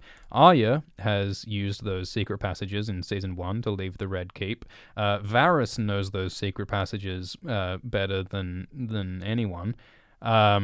Jaime was smuggled through those passages by Davos in Season 7. Tyrion has been through those passages. So you'd think that if their goal was to get into the Red Keep without killing civilians, those secret passages would have been the way to do it. And Arya and Jaime used those secret passages this episode. But Tyrion didn't, and Jon didn't, and Daenerys didn't. So I don't know how we can reconcile that. Richard Maysundo says, thank you for all your videos and being live now. You rock, man. No, Richard, you rock. You are more igneous than any of them. Ryan Rush says, are you in your studio with anyone else? Can we get in a quick hello to thank them for their help? You all have done an excellent job, or is this a one-man job? There's a whole crew here, but like the Silence, Euron's ship, they're all mute because they were disobedient. So I had to pull out their tongues, but they've been much better workers ever since. Thank you, Ryan. Owen and Jeho... I'm trying to catch some more super chats. Jenny Bird says, Sansa. Thank you, Chris. Thank you, Ryan. Jared B says, what will happen to Alt Shift X when the show ends? A lot of people seem to be under the impression that Alt Shift X will just disappear into a puff of smoke when Game of Thrones ends. Alt-Shift-X was here before Game of Thrones and will be here after Game of Thrones. We will make more videos. There's still a lot to say about the Game of Thrones books. We will make some Game of Thrones books videos, but we'll also be making videos about other series. There are a lot of really interesting adaptations coming up of Watchmen is coming up, and His Dark Materials is coming up, and Dune movies are coming up, and a Witcher Netflix series is coming up. There are a lot of like really interesting fantasy genre worlds with a lot of intricate plots and themes that I think would be perfect for Alt-Shift-X to talk about. And we've done other series before. We did a couple of videos on The Expanse. We did a video on Stranger Things. We did a video on the movie Annihilation. There's a lot of good TV and movies out at the moment, and I would like to talk about some of them. So don't go away, because we're not going to either. There'll be more videos. Oh, by the way, does anyone want an Alt-Shift-X podcast feed? Like, I mean, Alt-Shift-X podcast, but also, like, we're going to make a feed of just the Season 8 videos in audio form, just so you can have another way to listen to the videos if you want. We'll set that up soon, so look for a tweet or something, because there will be an Alt-Shift-X podcast of some kind. Matt McLaughlin says, Ash falls over King's Landing like snow, like nuclear winter. Was Dany the real winter all along? Ew, I like that take. Yeah, so, I mean, a lot of people were frustrated by the long night ending in episode 3 because it felt like the big sort of apocalyptic threat was over before it began, and sort of the point of the White Walkers seemed to be showing the irrelevance of the human conflict. But the show just sort of ended the magic stuff and then went on as though the real battle was with the Drunk Queen all along. But, you know, you can take a different view and say that, well, you know, it was always about humans. It was always about human conflict. The real evil that Game of Thrones is interested in is not the evil of cackling Dark Lords, it's the evil in the hearts of all humans. So the idea of Daenerys sort of embodying the apocalypse is a good one, I think. And yeah, this ash certainly does look like snow, and I certainly think it will mirror snow in this sort of season 2 finale that was foreshadowed. So yeah, I think that's an interesting take. And nuclear winter, yeah, is certainly evoked by the dragons and stuff. Alex says, I still remember your Dollar Shave Club integration into the end of the Westworld episode. That was really brilliant. Thank you. We try to make ads not gross. Tara Pezic says, do you think Jon might suffer a fate similar to Ned by Daenerys' hand? Yeah, that would make perfect sense. Because, like, Jon fucking Snow, Jon is honorable to a fault. Like, he can't lie. He has to tell the truth to everyone, and that's why Jon blurted about his true parentage, which is, you know, what led to Daenerys' alienation and arguably contributed to the war crime that Daenerys committed. Jon could easily Jon's honor could be his undoing, just like Ned. So if Jon decided next episode that Daenerys has to die for his crimes, I would not put it past him for Jon to walk up to Daenerys unarmed and say, excuse me, Daenerys, would you mind surrendering and putting your head on this executioner's block here, because I've got to kill you, and I'll do it very slowly and vulnerably, and I'm not going to look at the dragon that's standing behind me. If Daenerys killed Jon, that would really complete her descent into complete madness and death. People in the chat are now chanting shave. So yeah, good on you. Eric Ronan says, do you think there's a chance of an Aegon's Conquest or Robert's Rebellion prequel? I don't know. From what I've heard, it's not going to be Robert's Rebellion. I think George Martin or someone said that it's not going to be Robert's Rebellion. I may be remembering that wrong. There is going to be a Long Night prequel, or at least that's the pilot that's being filmed at the moment. The Long Night was 8,000 years ago, the first White Walker attack. And there was rumors about a Valyria spin-off. Valyria was like the sort of fiery Targaryen Atlantis empire that existed 400 years ago. There's a possibility of Blackfire Rebellion's prequel. Remember last video we talked about the Blackfires, who were these Targaryen bastards who rose up against the Targaryens? Maybe that'll be a prequel. Dance of the Dragons was a Targaryen civil war. There are lots of historical moments that could be the subject of prequels, and there are apparently, I think, like 4 or so prequels currently in development. So who knows which ones will actually happen? But yeah, they could be interesting. But I mean, if George Martin doesn't write them, I don't know how they're going to turn out. Jason Geese says, lol at chat shaming you for selling out, talking about merch, but same chat is okay with you accepting donations during Q&As. Yeah, man, if you try and please everyone, I swear. Kirsten Ford says, the White Horse was actually Roach and Geralt on his way to slay monsters. So in the Witcher series, the Witcher Geralt of Rivia has a beloved horse called Roach, and maybe Arya is embodying that hero, that anti-hero, that slayer of monsters and ripper of bodices. Maybe Arya will go off and have adventures in Essos, killing monsters for gold, like Geralt does. That would be fun. And yeah, The Witcher is a possibility for AllTubeDex videos because they're making a Netflix show, but we'll see. Thank you, Joshua Turner. Okay, let's have a look to see if there are other scenes we haven't talked about much. So John, the start. John approaches Dragonstone, and yeah, Varys. Oh boy. I knew it as soon as the episode started, because at the start of the episode they had like the previously on section, and on the previously on they just had a sequence of like every quote from the entire show that supports the idea of Targaryen madness. Because they really hadn't talked about Targaryen madness very much at all in recent seasons. But throughout the series, like early on, like with Viserys and stuff, there was talk of Targaryen madness, and now, and then they just they played them all in the before the episode, and immediately you're like, okay, all right, the Mad Queen Daenerys is a thing. And Varys lampshaded it harder here, saying that, you know, every time a Targaryen is born, the gods toss a coin and the world holds its breath. And it's looking like this time the coin landed on mad. Though, again, I think that Daenerys is something other than mad. She isn't like Aerys, at least not yet. I don't think Daenerys is crazy. I think that Daenerys had an outburst of fury at the terrible things that happened to her. And she rationalized her war crime with the idea that she had to rule with fear, as many war criminals have. And that's why she did what she did. I don't think we're going to see Daenerys, you know, gibbering on the floor, rolling in fetal position, next episode. I don't think crazy is what we're meant to think. But yeah, maybe that's what they're hinting with this Targaryen madness quote. Varys says, yeah, well, I really like this line, actually. Varys says, men decide where power resides, whether they know it or not. So one of Varys's sort of like big quotes is when he says that, you know, power is an illusion, a shadow on the wall. It's a trick. And that's illustrated by his riddle, where he's saying, like, who holds power? Priests or soldiers or kings or rich men? Like, where does power lie?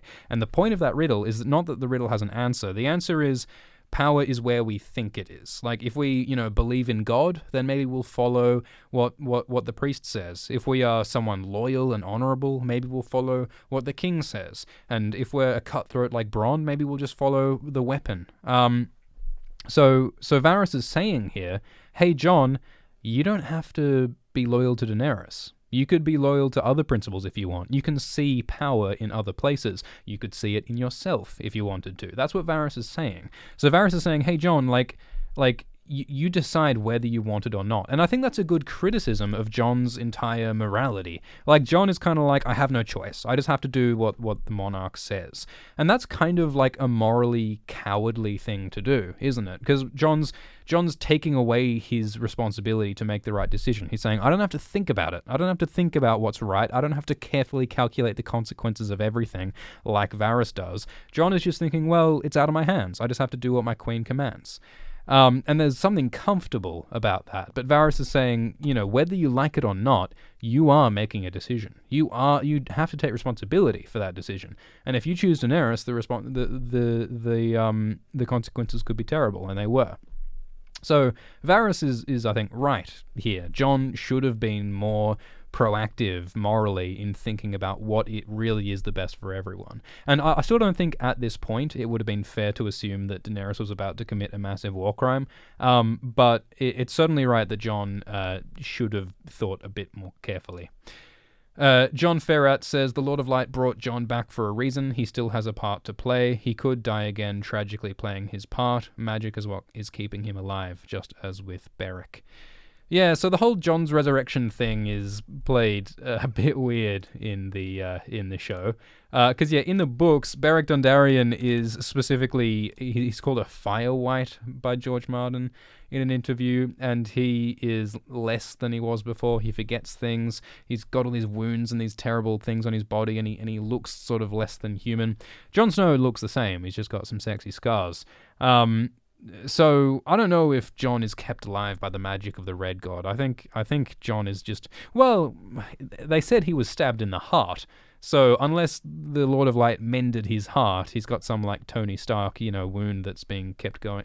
Look, I don't know, but the point is that is Jon subject to his magical destiny with the Lord of Light? I mean, Davos in last episode said, well, the Lord of Light fucked off, and I don't know what's gonna, maybe he's irrelevant now. So I think the show's definitely left the door open for themselves to not do magic prophecy stuff anymore.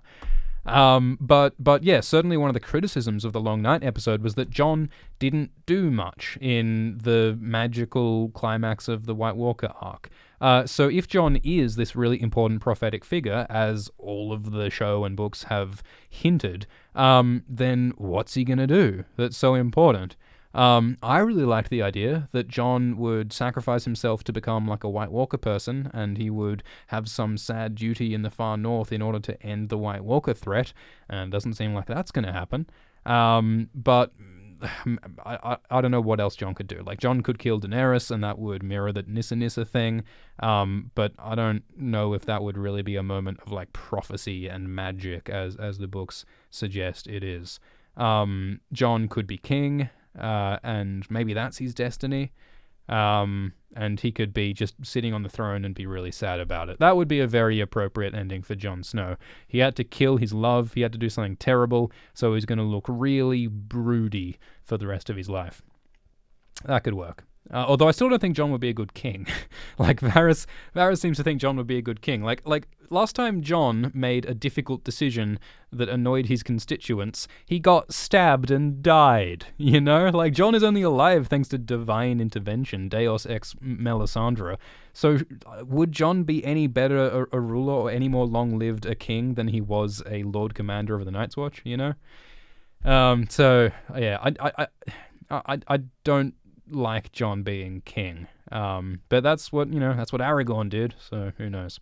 Aaron Tucky says, a running theme in the books is a kind of rhyming to history. So to see the end of this story coming full circle to the same kind of atrocities that kick off the story is kind of an odd satisfaction. Yeah, that's true. Like, the last era of conflict in Westeros ended with the Mad King's attempt of burning down King's Landing.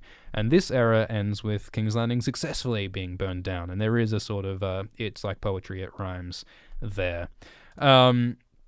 Epic Ronan says, kind of weird how far Jon bends the knee despite his time with the wildlings and the mannerism they imprinted on him. Well, yeah, so Tormund said once that Jon Snow spent so much time with the wildlings that he'll never be a kneeler again. He'll never kneel again. And Jon, up until now, has indeed been kneeling pretty hard. He's been totally loyal to Daenerys. Maybe he will break that. And Tormund last episode was saying, hey, Jon, sure would be fun if you came and hung out with the wildlings again. And all the fans were like, hey, sure would be good if you gave Ghost a fucking pat. So maybe Jon will do that in the end. I think that would be cool. Smooch9 says, what is your overall opinion of this episode and this season? I missed most of the live stream, too busy watching the madness. Yeah, I mean, like I said, it's not really the job of Alt-Shift-X to say things are good or bad. This isn't about my opinion, and it's hard to judge when the episode just happened, but I think that Daenerys being the Mad Queen and burning King's Landing for no good reason is a fucking downer for her character. I thought that it would make sense for Daenerys to burn King's Landing if it was necessary for her to do so in order to get the throne. I think that would be like a legitimately interesting moral question. Like, is it justified for Daenerys to kill innocent people in order to get the throne? But she killed these innocent people unnecessarily. She could have just flown to the Red Keep and burned just the Red Keep. But she burned this whole half of the city that wasn't doing anything wrong, that had already surrendered. So I don't like that, if you're asking me for my opinion. The end of Jaime and Cersei, I think it's not crazy that Jaime decided to die with Cersei. He ultimately failed to change the person who he is.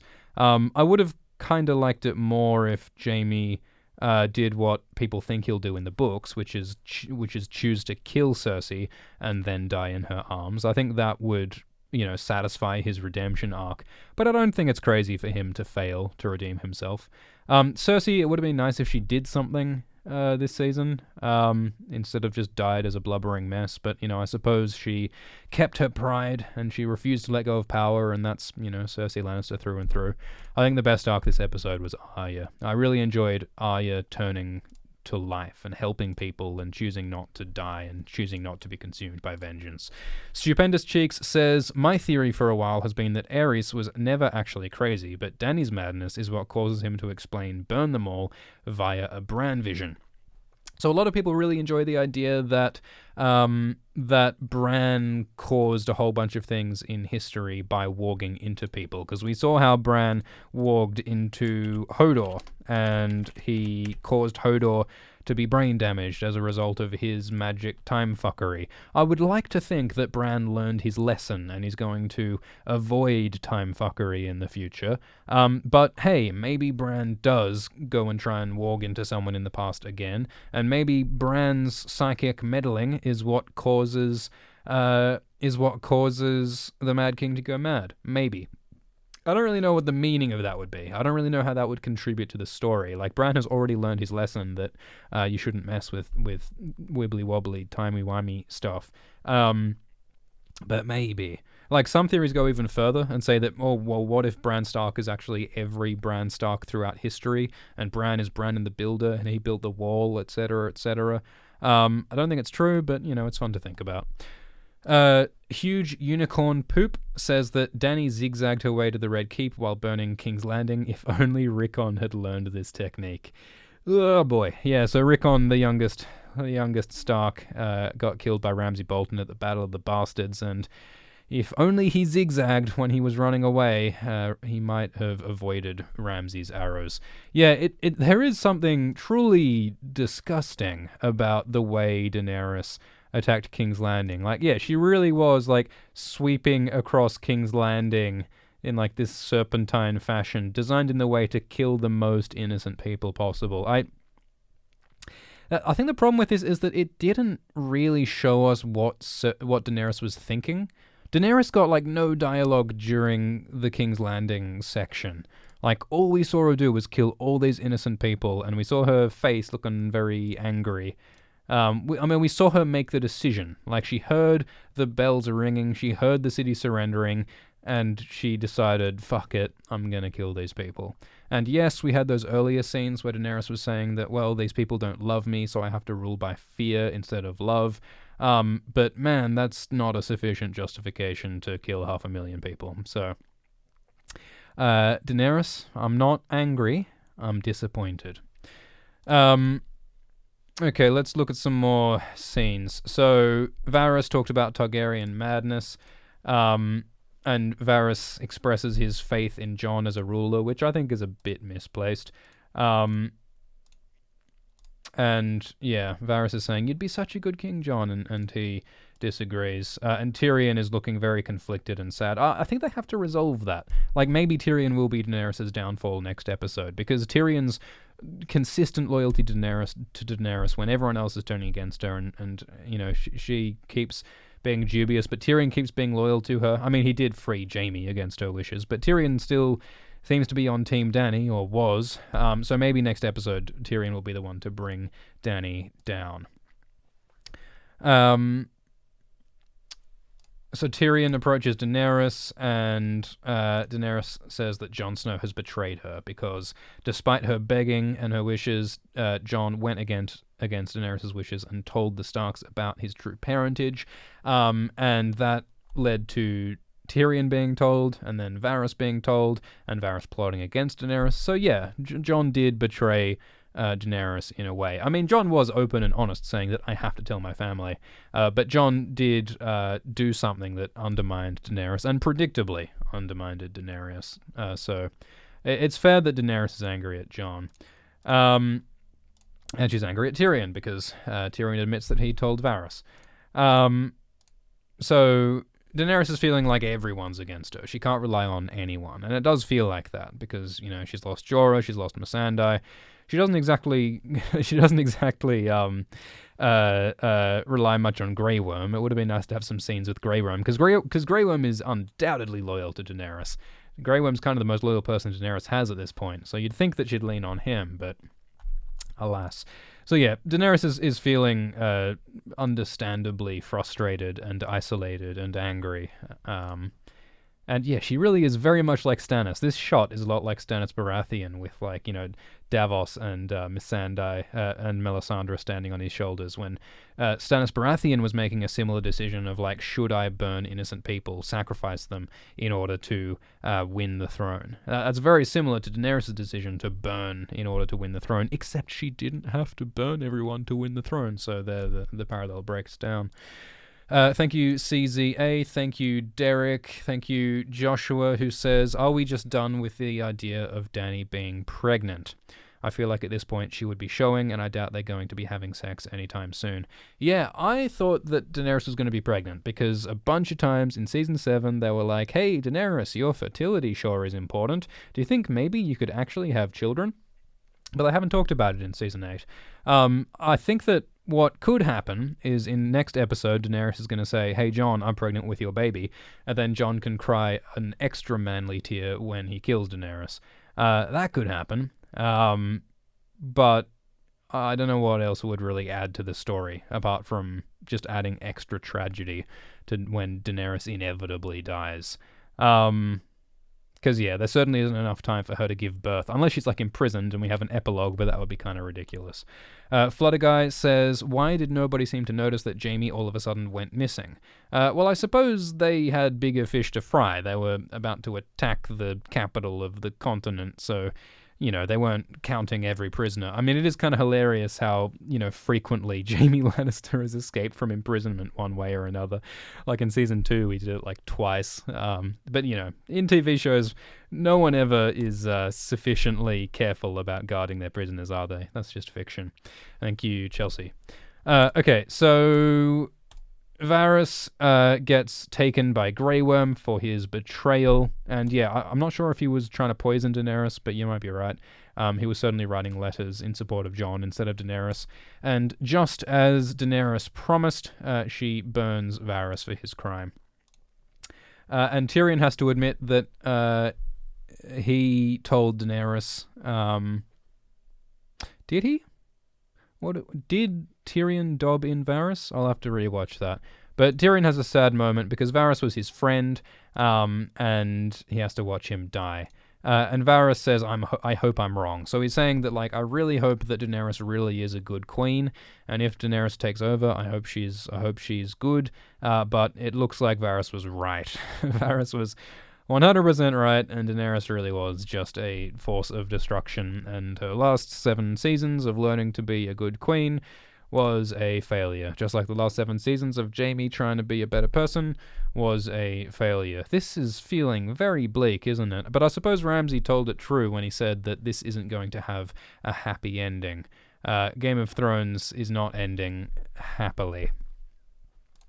Aaron Tucky says that Jaime's turn in this episode didn't make any sense because of his choice to head north. He leaves his sister to do what he knows is the right to save the living, and then he turns around and does the opposite. Well, Jaime did what he said he'd do. He helped the living fight against the dead. Jaime helped save the world from the White Walkers.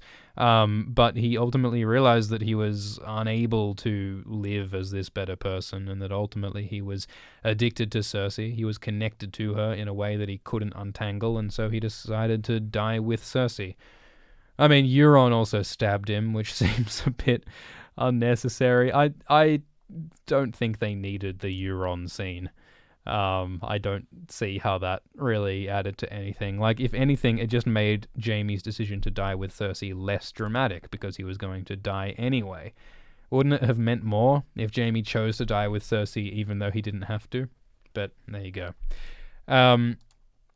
Coin HODL says, why did Bran really want to tell Jon his parents? Shouldn't he have known it would cause drama, like Dany going nuts killing everyone? Well, maybe what we're meant to believe is that this madness was in Dany all along, and it was going to express itself eventually, so it's better to get Jon on the throne instead of Daenerys to avoid terrible stuff happening. Man, it really is looking likely that Jon is going to sit the bloody throne, isn't it? Because it can't end with Daenerys on the throne, and if the throne wasn't destroyed already, then I guess we're going to end the story with the throne still intact. Which is pretty wild. Maybe it will end with Jon on the throne.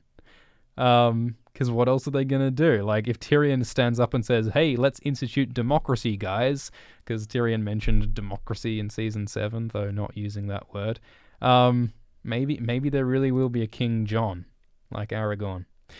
Amir says, Varys' death would help the realm in the long term more than he could have helped alive.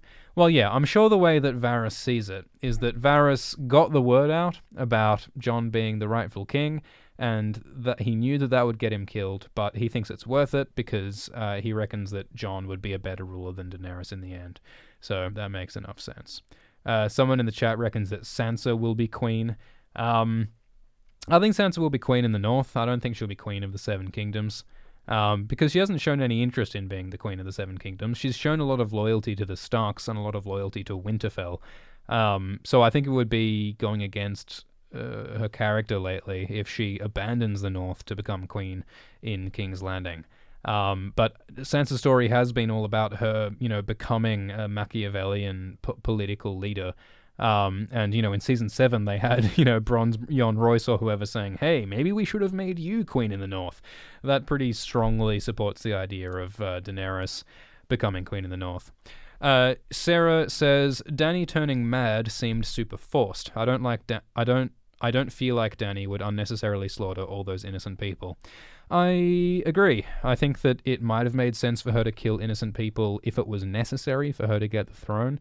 But the fact that she kills all these people out of fury and grief and a misplaced idea that it would help her rule with fear, I don't think they laid the groundwork for that to happen. Like, it absolutely makes sense for Daenerys to be filled with fury and frustration and grief and desperation, but taking that out on 500,000 innocent people, like the scale of this atrocity is hard to reckon with. Like, I guess you can say that, from her perspective, she was just burning the city. She didn't see these innocent people on the ground. She didn't see the human cost. But anyone with the slightest bit of empathy or moral responsibility would see that this is one of the most unimaginably evil things you could do. And it's not going to help her rule. It's not going to help her rule to have killed all these people and to have burned the capital.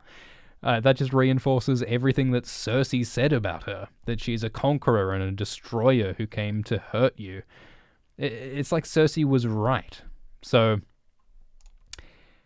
it'll be interesting to see what they do with Daenerys next episode. In the final episode of Game of Thrones, maybe Daenerys will explain her feelings and explain her reasons in a way that might make her more understandable. If not someone who we can agree with.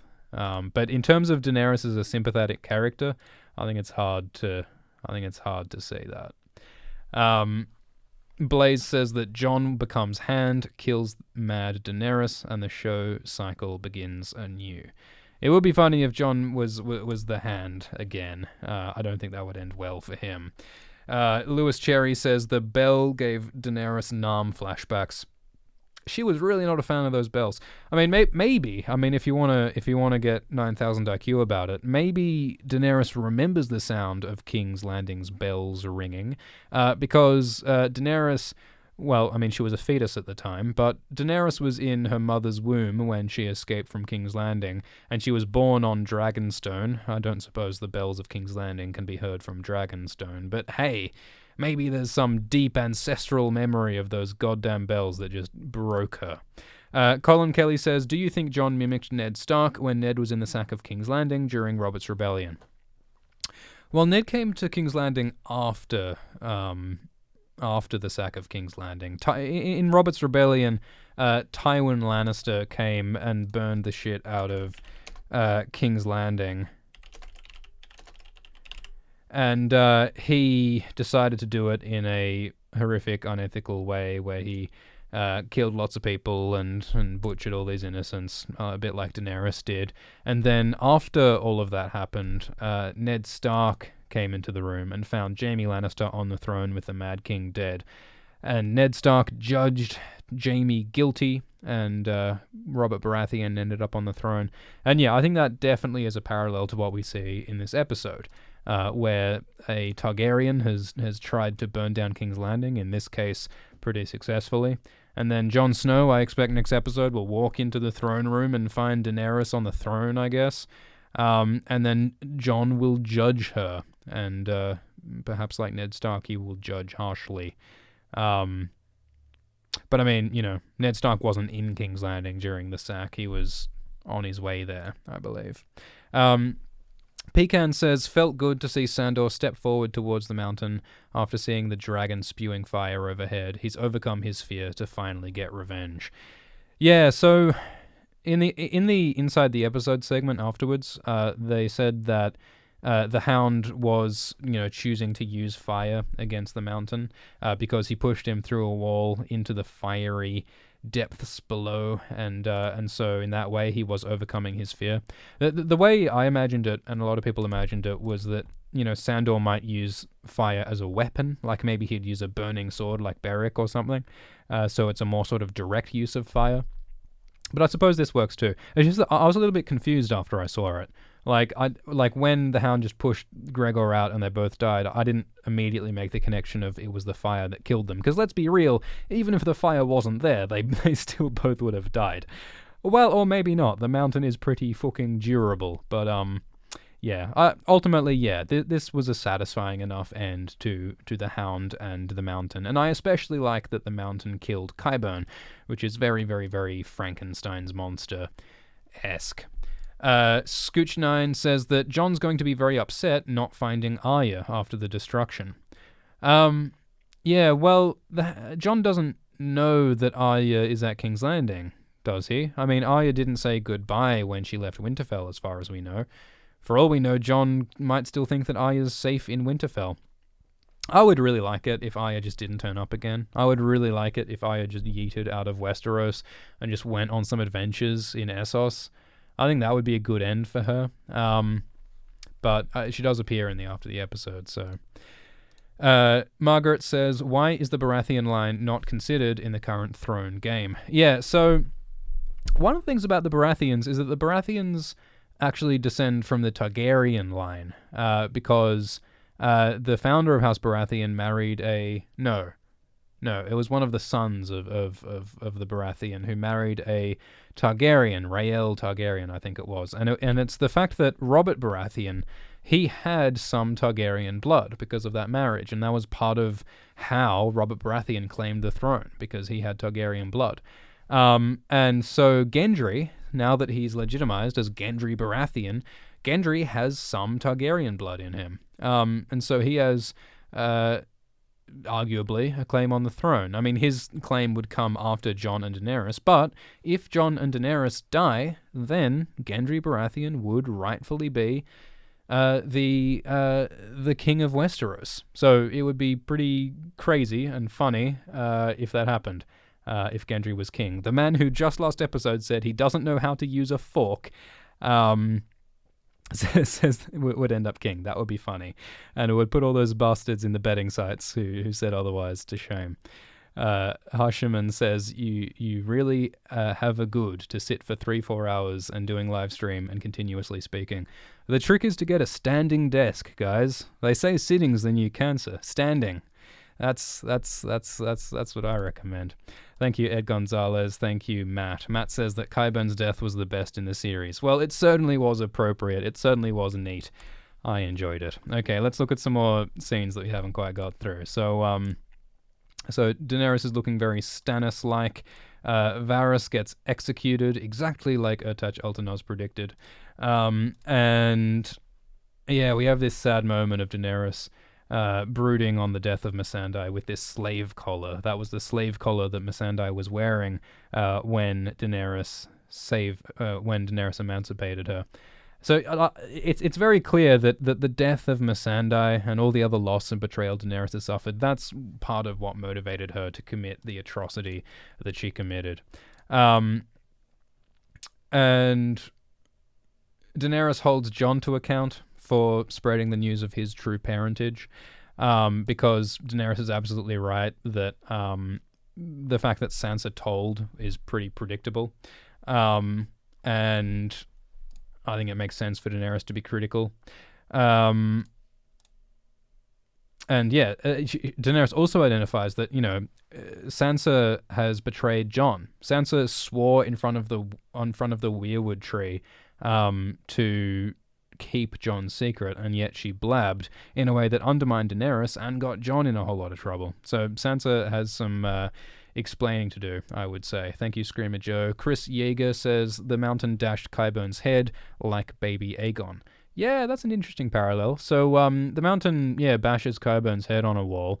And in the sack of King's Landing 20 years ago, when Robert Baratheon and Tywin Lannister took the throne from the Mad King Aerys, the son of Rhaegar, Aegon Targaryen, another Aegon Targaryen who is the son of Rhaegar, got his head bashed in by the mountain. And so the mountain killed a baby during that sack of King's Landing, and during this sack of King's Landing, the mountain kills Qyburn, who's not a baby, but hey, who knows? DW says, is Jon dead? No, Jon is not dead. Arya saw a Longclaw type hilt burned at the end there. Please explain. Yeah, I don't think it's Jon. I'm pretty sure Jon is still alive. Thomas Richards said, Arya has always said she was going to kill the Queen. Is she on her way to kill the Queen, Daenerys? Yeah, I look, I don't think they're going to give Arya killing the Night King and killing Daenerys in the same season. I don't think they're going to give Arya that much climactic killing to do. And Arya just turned away from killing. I think that's what her arc was about here. I don't think Arya should kill anyone else in the series, because I think that's the point of this arc. But yeah, you're right. Like, Arya has said a few times that she's going to kill the Queen, and I'm trying to remember whether her wording this episode was, I'm going to kill Queen Cersei, or I'm going to kill the Queen. I think she said, I'm going to kill Queen Cersei, so that undermines the idea. But yeah, I do like that ambiguity. Maybe Arya could kill a different queen. Maybe she'll kill Queen Sansa of the North. That could be interesting. All right. So we had this conversation with Jon and Daenerys, and we had this pivotal moment where Jon was saying that I love you, bae, but then he didn't make out with Daenerys, and so Daenerys feels rejected by Jon, and then she says, "Let it be fear," and so she decides to be brutal. And so part of the motivation for her atrocity was feeling like Jon was not totally committed to her. And they bring up the Myronese who Daenerys liberated, except I don't know how liberated they are at this point. And Tyrion emphasizes again the human cost if Daenerys burns down the capital. And Daenerys basically makes this argument that she'll need to be brutal. She threatens Tyrion, the last time you fail me. So yeah, like, if Daenerys finds out that Tyrion freed Jaime, then Daenerys will want to execute Tyrion, I expect. Which would also be a pretty depressing end to a character. Maybe Tyrion will betray her. Loading fish mode says Drogon's shadow over King's Landing right before Dany went mad sort of matches Bran's vision from a few seasons ago. Yeah, let's see if we can pull that up. Because there was a vision where Bran saw the shadow of a dragon flying over King's Landing, and this is it here. So that, yeah, I think you're right. This is the fulfillment of that vision. And there's a lot of people who believe that Bran can't see the future, but like, here you go. Here's an example of Bran seeing the future. Thank you, David Brown. Travnar says, when Jon denied Daenerys' advances, was this because of what she did to Varys or their newly realized relationship? Yeah, so the incest thing is interesting. Like Varys last episode suggested that it's unusual for people in the North to marry their aunt. And I'm not sure if that's true. Like, a lot of the noble families, like Tywin Lannister married his cousin, and that was seen as totally acceptable. I don't know if there are specific examples of nephew-aunt marriage in the North.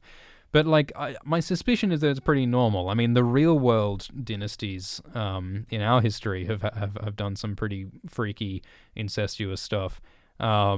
I suspect that it's not that weird in the North for someone to marry their aunt, and Jon is not just a Northman. He's also a Targaryen, and the Targaryens have been boning their sisters for a very long time. So I suspect that the incest shouldn't be a big deal, at least in the books, but maybe we are meant to believe that that's part of the issue in the show. But I agree that in the show, the fact that Daenerys just burned a man alive in front of him, I think that's probably also part of why Jon is not feeling super frisky at that time. Owen McDonald says, Arya has to kill Jon so she can get close to Daenerys, but fails to kill her. Damn. So you're suggesting that Arya kills Jon in order to get Jon's face, and she wears Jon's face, and then she kills Daenerys to put down the Mad Queen. Yeah, I mean, I don't think Arya would kill Jon, but that would be pretty gnarly. I mean, Arya certainly, I think, does feel alienated from Jon, since she found out that he's a Targaryen and her cousin, not her brother. But I don't think Arya would kill Jon. Tulsa Vic says, love the visuals, have to turn off my brain for most of the episode, excited for you to cover other shows. Thanks, Tulsa. Yeah, well, I'm excited to cover other shows, too. David Brown says, it is strongly believed that the Faceless Men caused the doom of Valyria, killing 99% of the Valyrians and their dragons in the world. Could they have trained up Arya Stark to get the other 1%?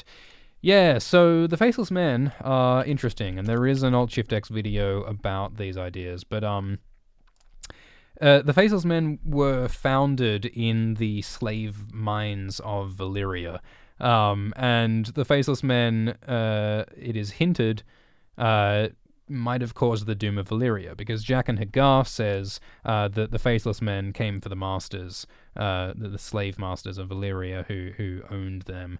And he doesn't say exactly how they killed the masters, but maybe they did it by causing the doom of Valyria, possibly by using dragon eggs or by assassinating fire priests in Valyria. We talk about that in the Doom of Valyria video.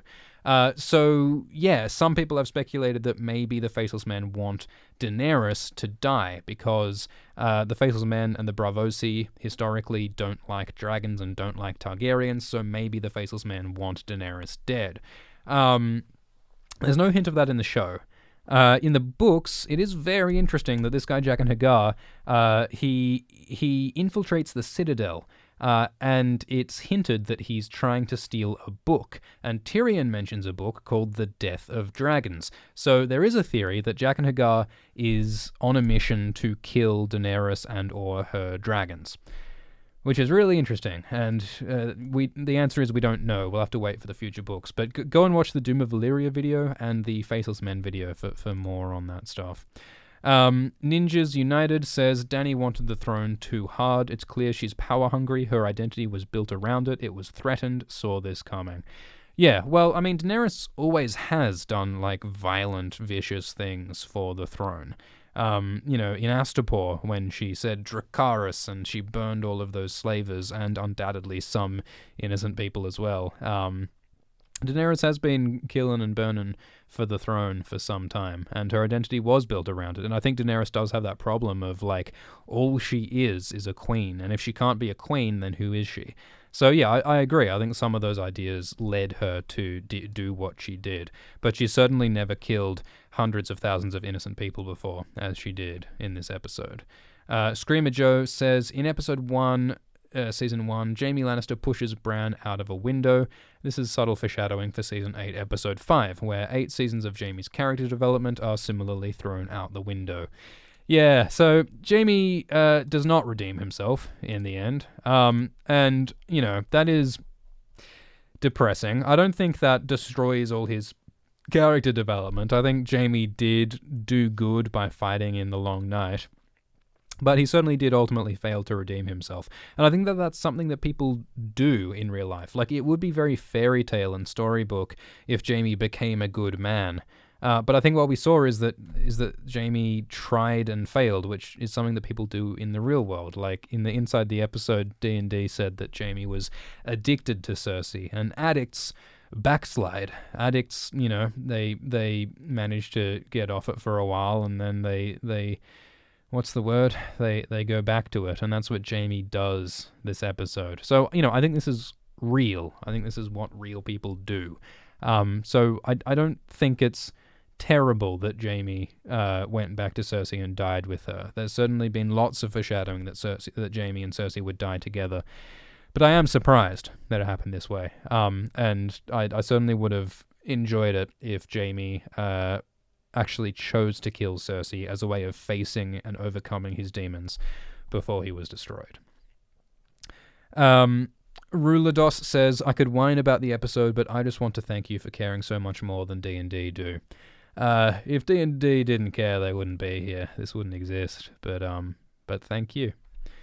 Jonathan Harrell says, do Targaryens descend into madness, or are they born that way?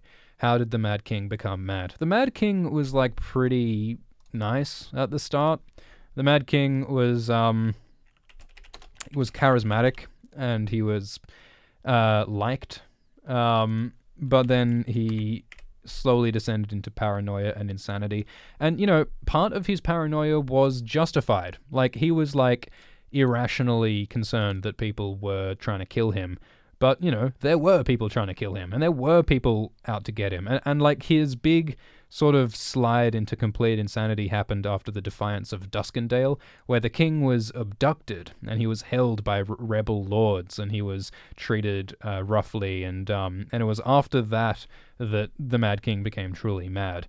And, you know, there's a certain logic in becoming very paranoid after people literally capture you and threaten to kill you, etc. So, you know, there was a long, believable, you know, descent that the Mad King went through. And I think that's, I suppose, what Daenerys' arc is meant to mirror. But I mean, damn, like, it all sort of happened within season 8, didn't it? Because, like, we had seen Daenerys act angry and violent before, but we had never seen this level of atrocity from her. So, damn.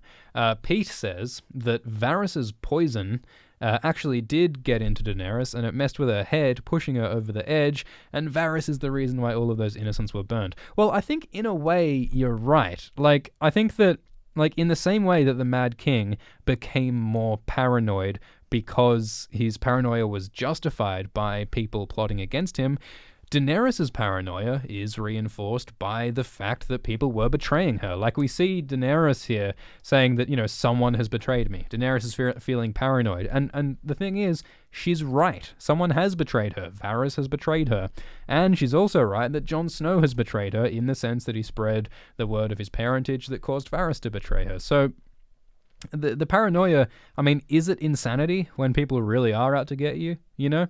Like, my favorite tweet of all time is when someone, after the NSA revelations, there was a tweet saying that, oh, it turns out that schizophrenic guy behind the supermarket was right about the government. And it's that idea of, you know, maybe the crazy people aren't so crazy when crazy things happen. And maybe Daenerys' paranoia is justified, though I dare say her war crimes weren't. Donut Dan says, any chance of Sir Brienne, oh man, it feels good to say Sir Brienne, killing Daenerys. It would be quite poetic for her to come full circle from how she originally felt about Jaime's actions.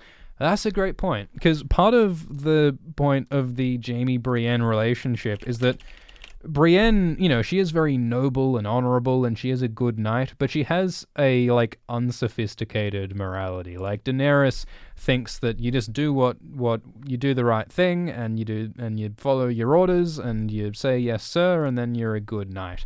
But Jaime shows her that, well, it's not that simple, because he tells her what happened in King's Landing in that bath scene, and he says, oaths, there are so many oaths, you can't keep all the oaths. What if the king tells you one thing, but then, it involves hurting innocents, and you swore not to hurt the innocents? And what if your, country needs one thing, and the gods tell you another? And Jaime shows Brienne that it's not so simple. And the illustration of that is when Jaime chose to kill his king to save a city. So yeah, it would be really cool if Brienne learned from Jaime's lessons and so decided to kill Daenerys, the Mad Queen, just like Jaime killed the Mad King. And so Brienne will embrace a more complicated morality, just as Jaime did.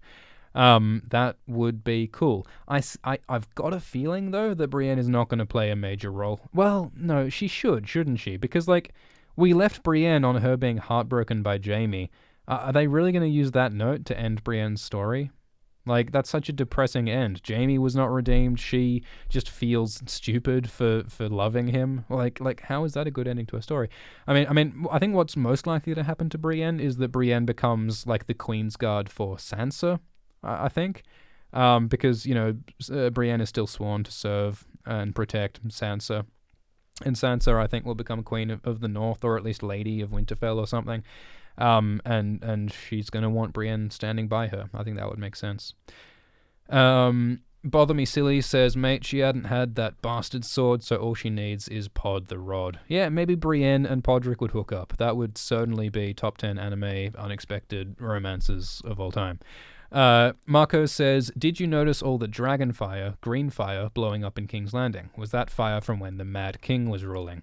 So yeah, that green fire was wildfire. There are a whole bunch of caches of wildfire hidden all over the city that, they were planted there by the Mad King in his plot to destroy the city years ago. And when Daenerys burns the city, it inadvertently blows up the wildfire that had been there for 20 years. Unexpectedly. And in the books, a lot of people thought that, well, maybe Daenerys would blow up the city accidentally.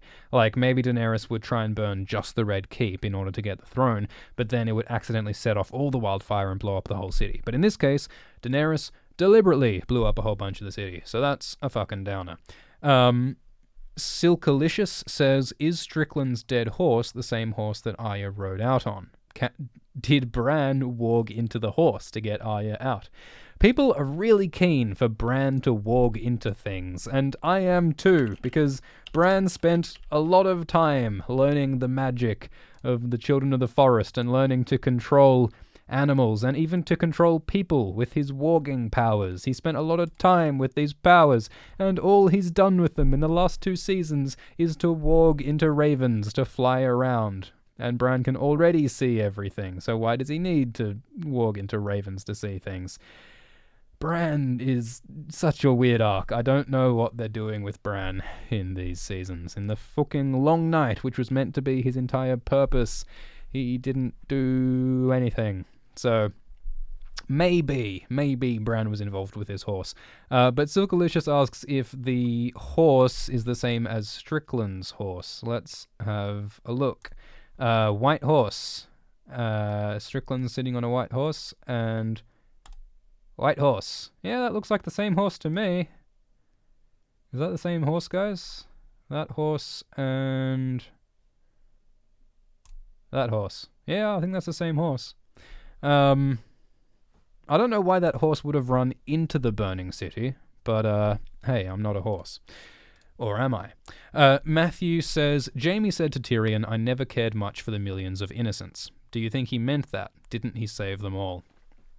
Yeah, well, that's a good point, because, Jaime in this episode, Tyrion is talking about the importance of not blowing up the city, and Jaime says that he doesn't give a fuck.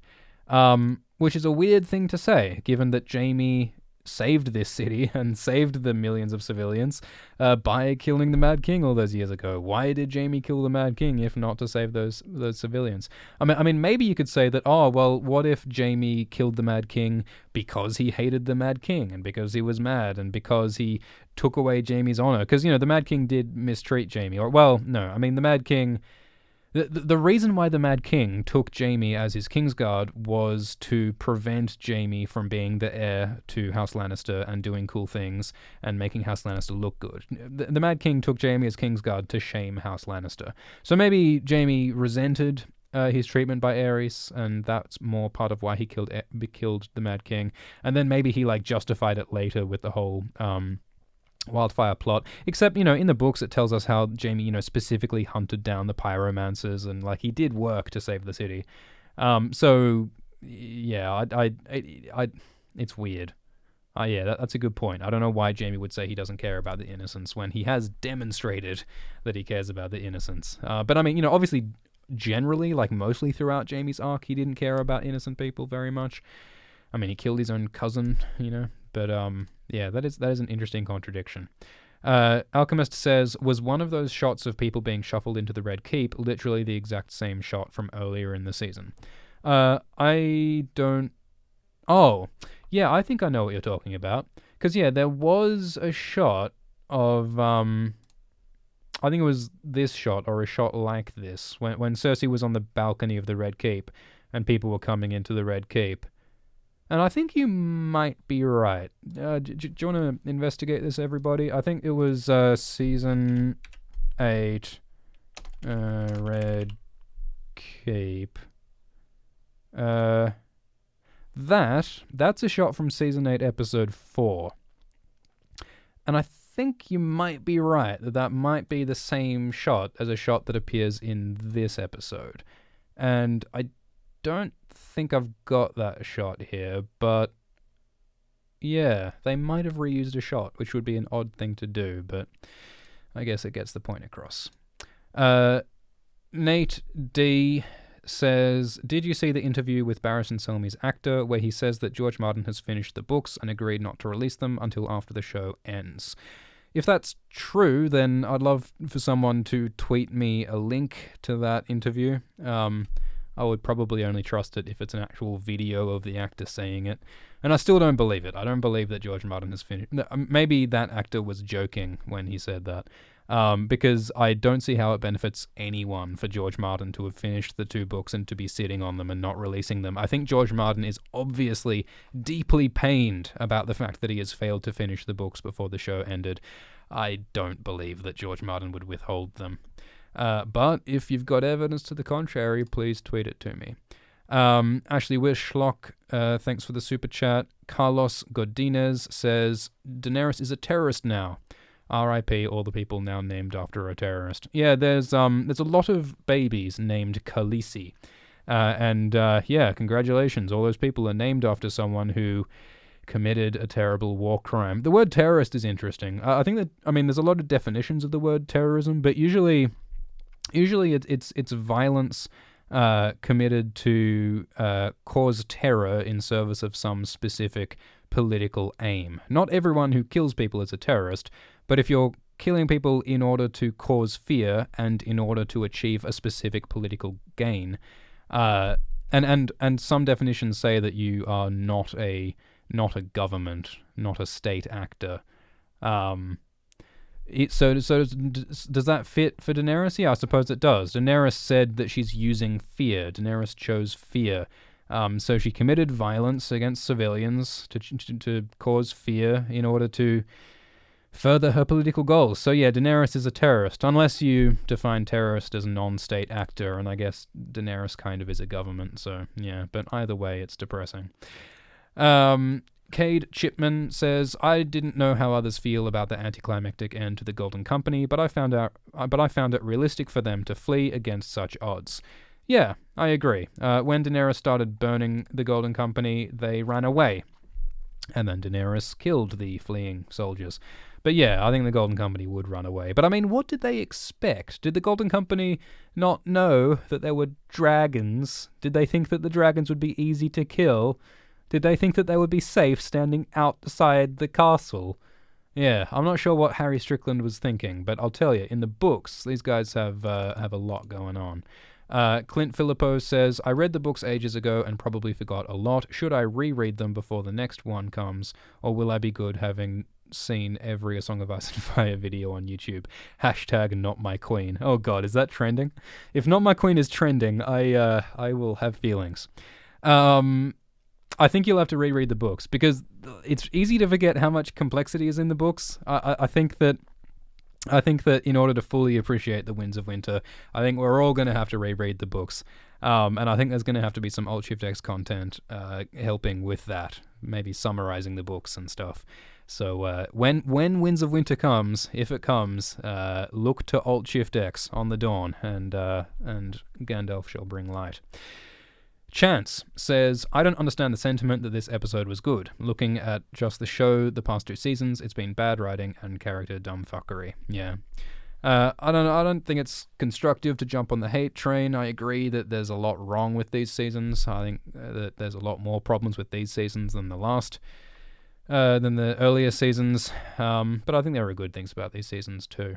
Jarman the Shaman says, the dust/rubble reminded me of 9/11 imagery. Yeah, that's an interesting comparison. One of the sort of shocking, defining visuals of 9/11 was the dust and the rubble of the buildings caking people's faces. And yeah, I suppose they're deliberately evoking that. So just to further connect Daenerys to terrorism. Furpao Waigaral says, please help our channel and follow us, find us, or just click here. Quite an entrepreneur is Furpao. Colin Kelly says, why would Bran allow this to happen if he saw it in a green dream? What does he have to gain? Is there an imbalance in the world now that the White Walkers are gone? Man, if you're looking for some kind of motivation for Bran that makes sense, I don't think you'll get one. Bran told us that he does not want. I think Bran is not intervening in these conflicts. He's just sitting and watching it happen. He's just letting destiny play out, like he did in The Long Night. And, you know, Bran said he can see the past and the future, but Bran has only had, like, slight glimpses of the future. Like, in an interview, Isaac, the actor, said that Bran can only see, like, snatches of the future. So I don't think Bran necessarily predicted this atrocity. Schaefer Marty said that George Martin gave D&D 3 holy shit moments, and D&D said that they weren't going to have the last one until the end of the show. Do you think this is the last holy shit moment they were talking about? Yeah, well, I think a lot of people said holy shit when this aired on TV. I think this was definitely a holy shit moment. But yeah, I agree that something climactic will happen next episode as well. And whether that's the death of Daenerys or the death of Jon or the Iron Throne doing something or the shot panning out and showing that it was happening in the eye of a giant called Macumber all along, or whether it's fucking Littlefinger like taking off, you know, Davos's face and Littlefinger being alive all along and winning. Yeah, I have no doubt that there's something wild that will happen next episode. This season has been, if nothing else, surprising. Some people hate this season, some people love this season, but I don't think anyone can deny that this season has been surprising. JROO says, do you think the Lord of Light was saving Arya? Well, Arya certainly was lucky, wasn't she? There was, like, several times when Arya seemed as though she might have been dead. Rubble collapsed on Arya. And Arya woke up from unconsciousness right before another fucking piece of rubble almost collapsed on her. So Arya got very close to death. And yeah, maybe the Lord of Light was intervening here. But the way Davos talked about it last episode, like, it sounded as though he thought that the Lord of Light's motivation was for the White Walkers to be defeated and for life to continue. And that happened. And then the Lord of Light fucked off, is what Davos said. So maybe the Lord of Light is no longer... Oh, is that interference? Maybe the Lord of Light is no longer intervening in what's happening. Can someone hear static?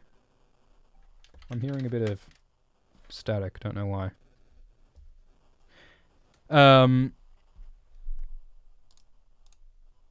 the Tazun says, how about those Dawn they mentioned last episode?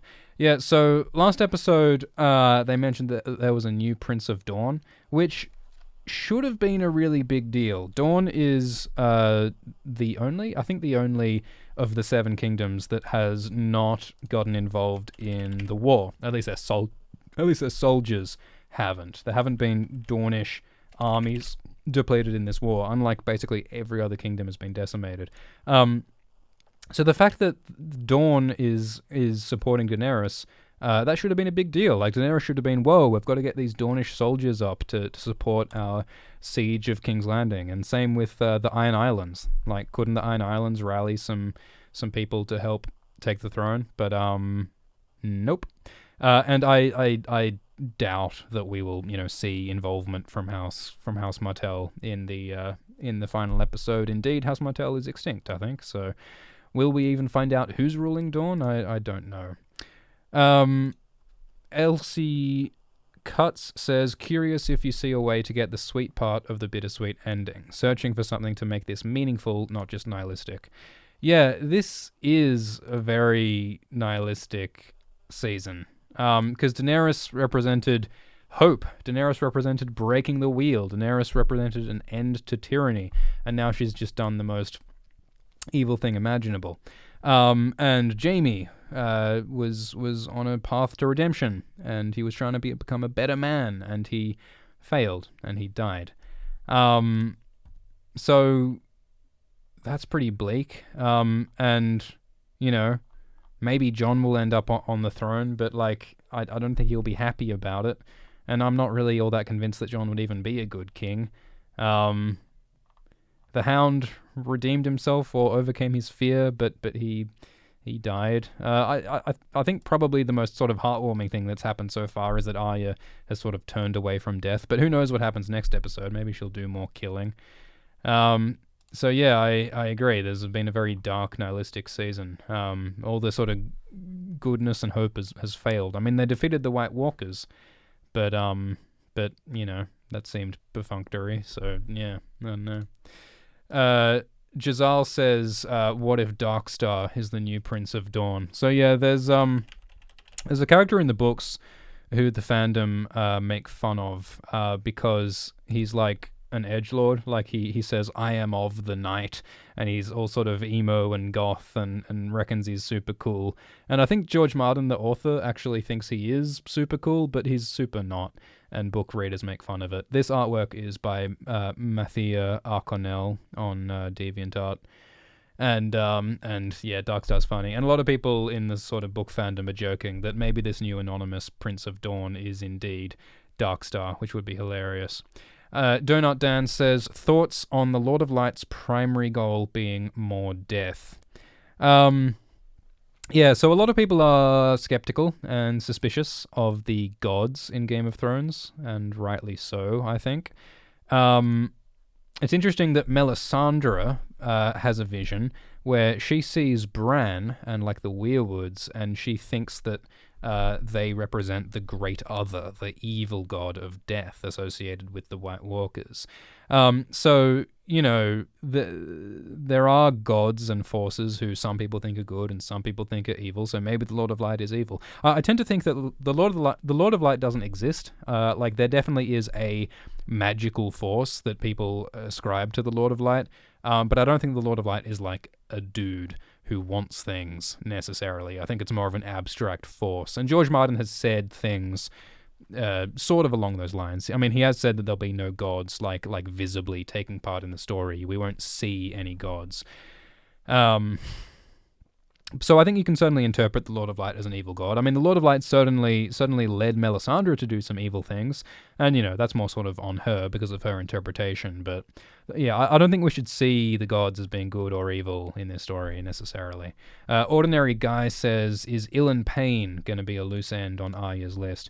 Well, Arya hasn't listed Ilan Payne for a long time. There's a bunch of people who went off her list, like Beric Dondarrion and Melisandre. So, I don't think it's necessarily a loose end. Ilan Payne did sort of disappear from the story because his actor got cancer and he did survive, but But that's why Ilan Payne disappeared, apparently. And yeah, I don't think we'll see any more from him. Stephen Zelek said, when Arya stood at the end, she was framed in bright white light from the sky. Then the horse showed up. That was her Azor Ahai confirmed moment from D&D. Yeah, that's an interesting idea, because Arya sort of played the role of the Chosen One in The Long Night when she killed the Night King. And this moment of, the bright light and Arya, cinematically panning and seeing this horse that just conveniently comes up to her. Yeah, maybe we are meant to see this as divine intervention. Maybe this, and the fact that Arya survives this ridiculous series of like almost getting killed like 3 times. Maybe that's the gods looking out for Arya. It doesn't really specifically connect to the themes of the Azor Ahai prophecy, which is about like sacrifice and fire and stuff. But yeah, maybe that's her Jesus moment. Chimp says, what if they subvert expectations again? If Arya chooses life over death, maybe she will be with Gendry since he has a claim to the throne, then they may rule together. That certainly would subvert my expectations if Arya became Queen of Westeros with Gendry. I'm increasingly liking the idea of Gendry being king. I don't think he will be, but if Daenerys dies and Jon abdicates the throne, because, there is that whole thing of Maester Aemon told Jon about how Aemon gave up his claim on the throne, because Maester Aemon could have been a king. He chose not to be. Maybe Jon will do the same thing by joining the new Night's Watch or something, and then there'd be no one for the throne, and Gendry would be the right person for the throne. And if Arya marries Gendry, she would be the Queen of Westeros, and no one would be queen. Okay. Donut Dan says, any chance of Brienne killing Dany? It would be... Oh, yeah, we already saw that one. Okay. All right. We're going to stop this live stream soon because it's been 2.5 hours.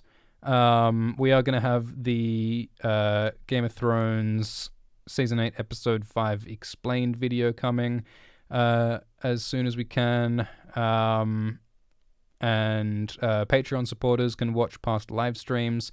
If you want to see this or any of the other past live streams, you can on Patreon. And we got merch. You want a shirt? You want a pin? You can get it at standard.tv/AltShiftX. You can get a sick shirt.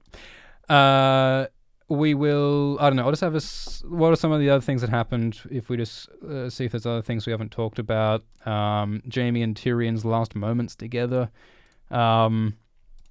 was a sort of sad brotherly thing, and Tyrion expressed his love and admiration for Jon, for Jaime and Tyrion, which is quite a lovely, touching moment of Tyrion acknowledging that. Of course, in the books, Tyrion and Jaime's relationship is a lot more fraught, because that whole thing about Tysha, the first person who Tyrion ever married was this girl who later turned out to be a prostitute who was hired by Jaime, except in the books it's revealed that the girl actually wasn't a prostitute, and she actually did willingly and lovingly fall for Tyrion.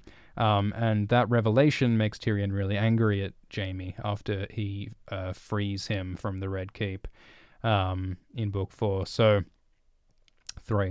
So this relationship's a lot more complicated in the books, but it's nice to have this touching moment. You're on great... I mean, all right, so here's a complaint. I mean, when Daenerys attacked the ships of the Iron Fleet that all had the scorpions on them, she just tanked like 50 ships with scorpions, and she just dodged all of the scorpion bolts.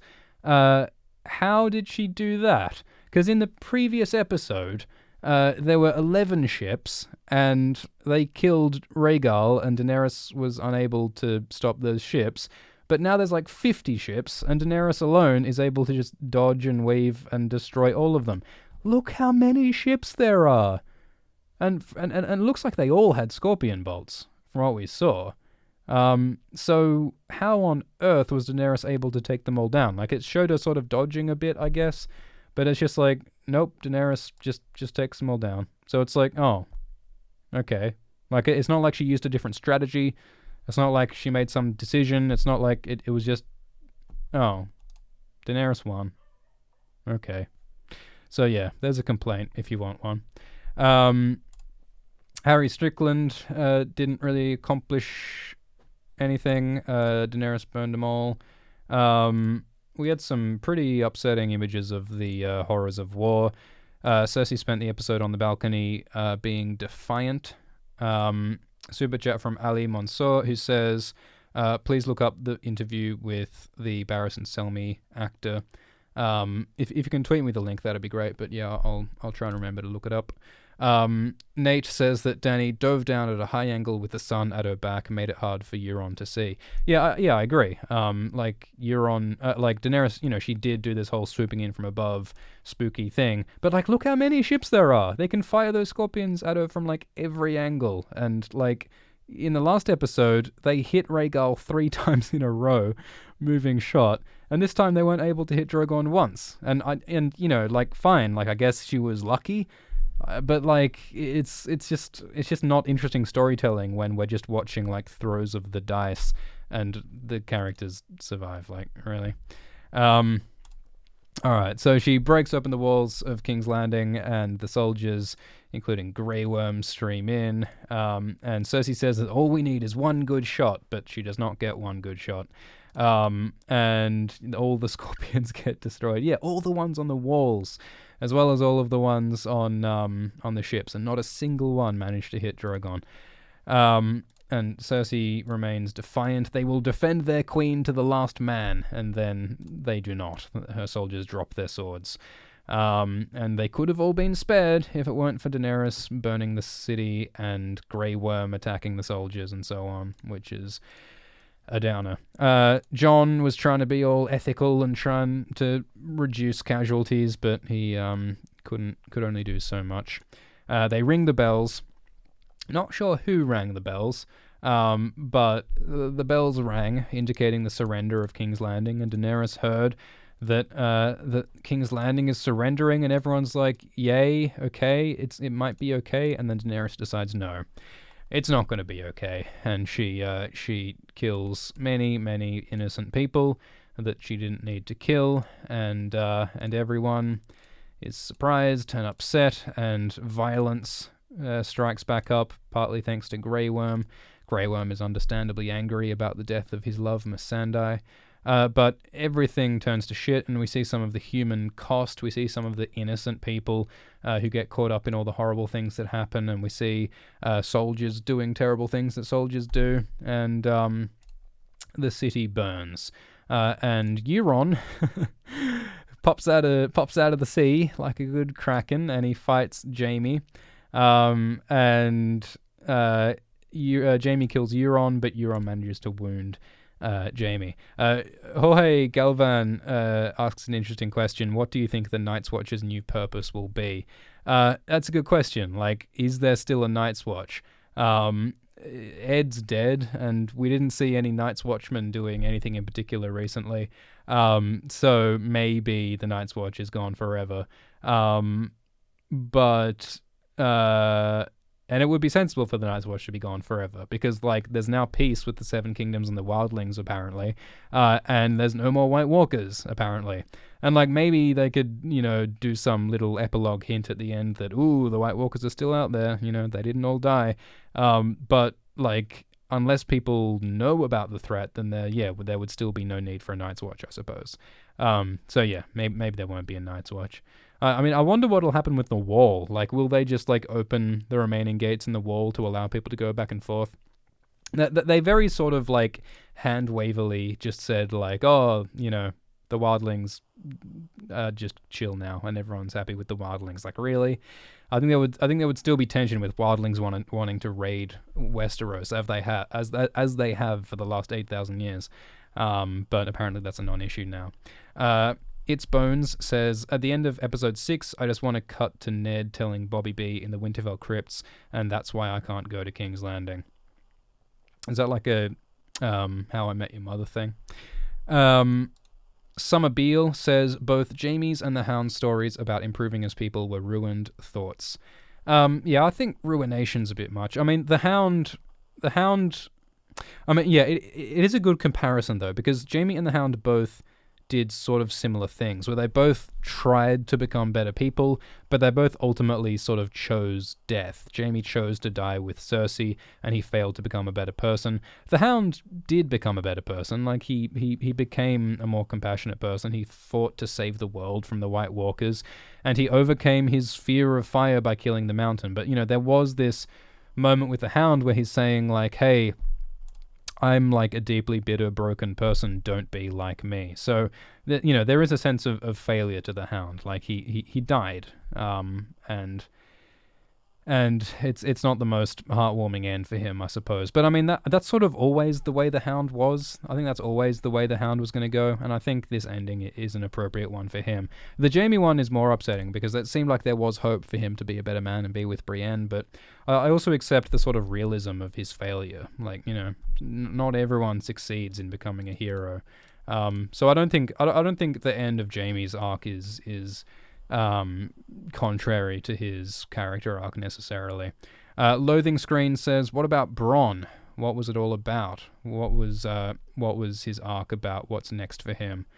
Yeah, I mean, we said in the last video that, like, the whole Bronn arc does seem kind of pointless, because he was told to kill Tyrion and Jaime, and he didn't kill Tyrion and Jaime, and then Tyrion was like, hey, do you want to help us fight in the war? And Bronn was like, nah. And then he walked off with the promise of Highgarden, which he will probably never get. So all around, it seems a bit like, like, where was that? What was that for? And we talked in the video about the possibility of it being like a network demands thing. But I don't know. So yeah, I mean, it wouldn't surprise me if we never saw Bronn again, honestly. There's only 80 minutes left in the series. Malcolm says, why would northern troops murder innocents? Well, something that they explore in the books especially is the idea that war makes monsters of people. That's something that happens in real wars. In real wars, sometimes soldiers commit atrocities, and they kill innocent people, and they rape, and they raid, and they burn, and, I think they're just trying to show a certain amount of realism by showing that that's what happens here. I mean, I would have liked to have thought that, Jon would maybe have, like, emphasized to his troops, like, don't do that shit, but yeah, I mean, soldier's gonna soldier sometimes, I guess. Alright, Amberlita says, if Bran can see the future, but can't really prevent it, I can understand why he'd become an emotionless shell of a person.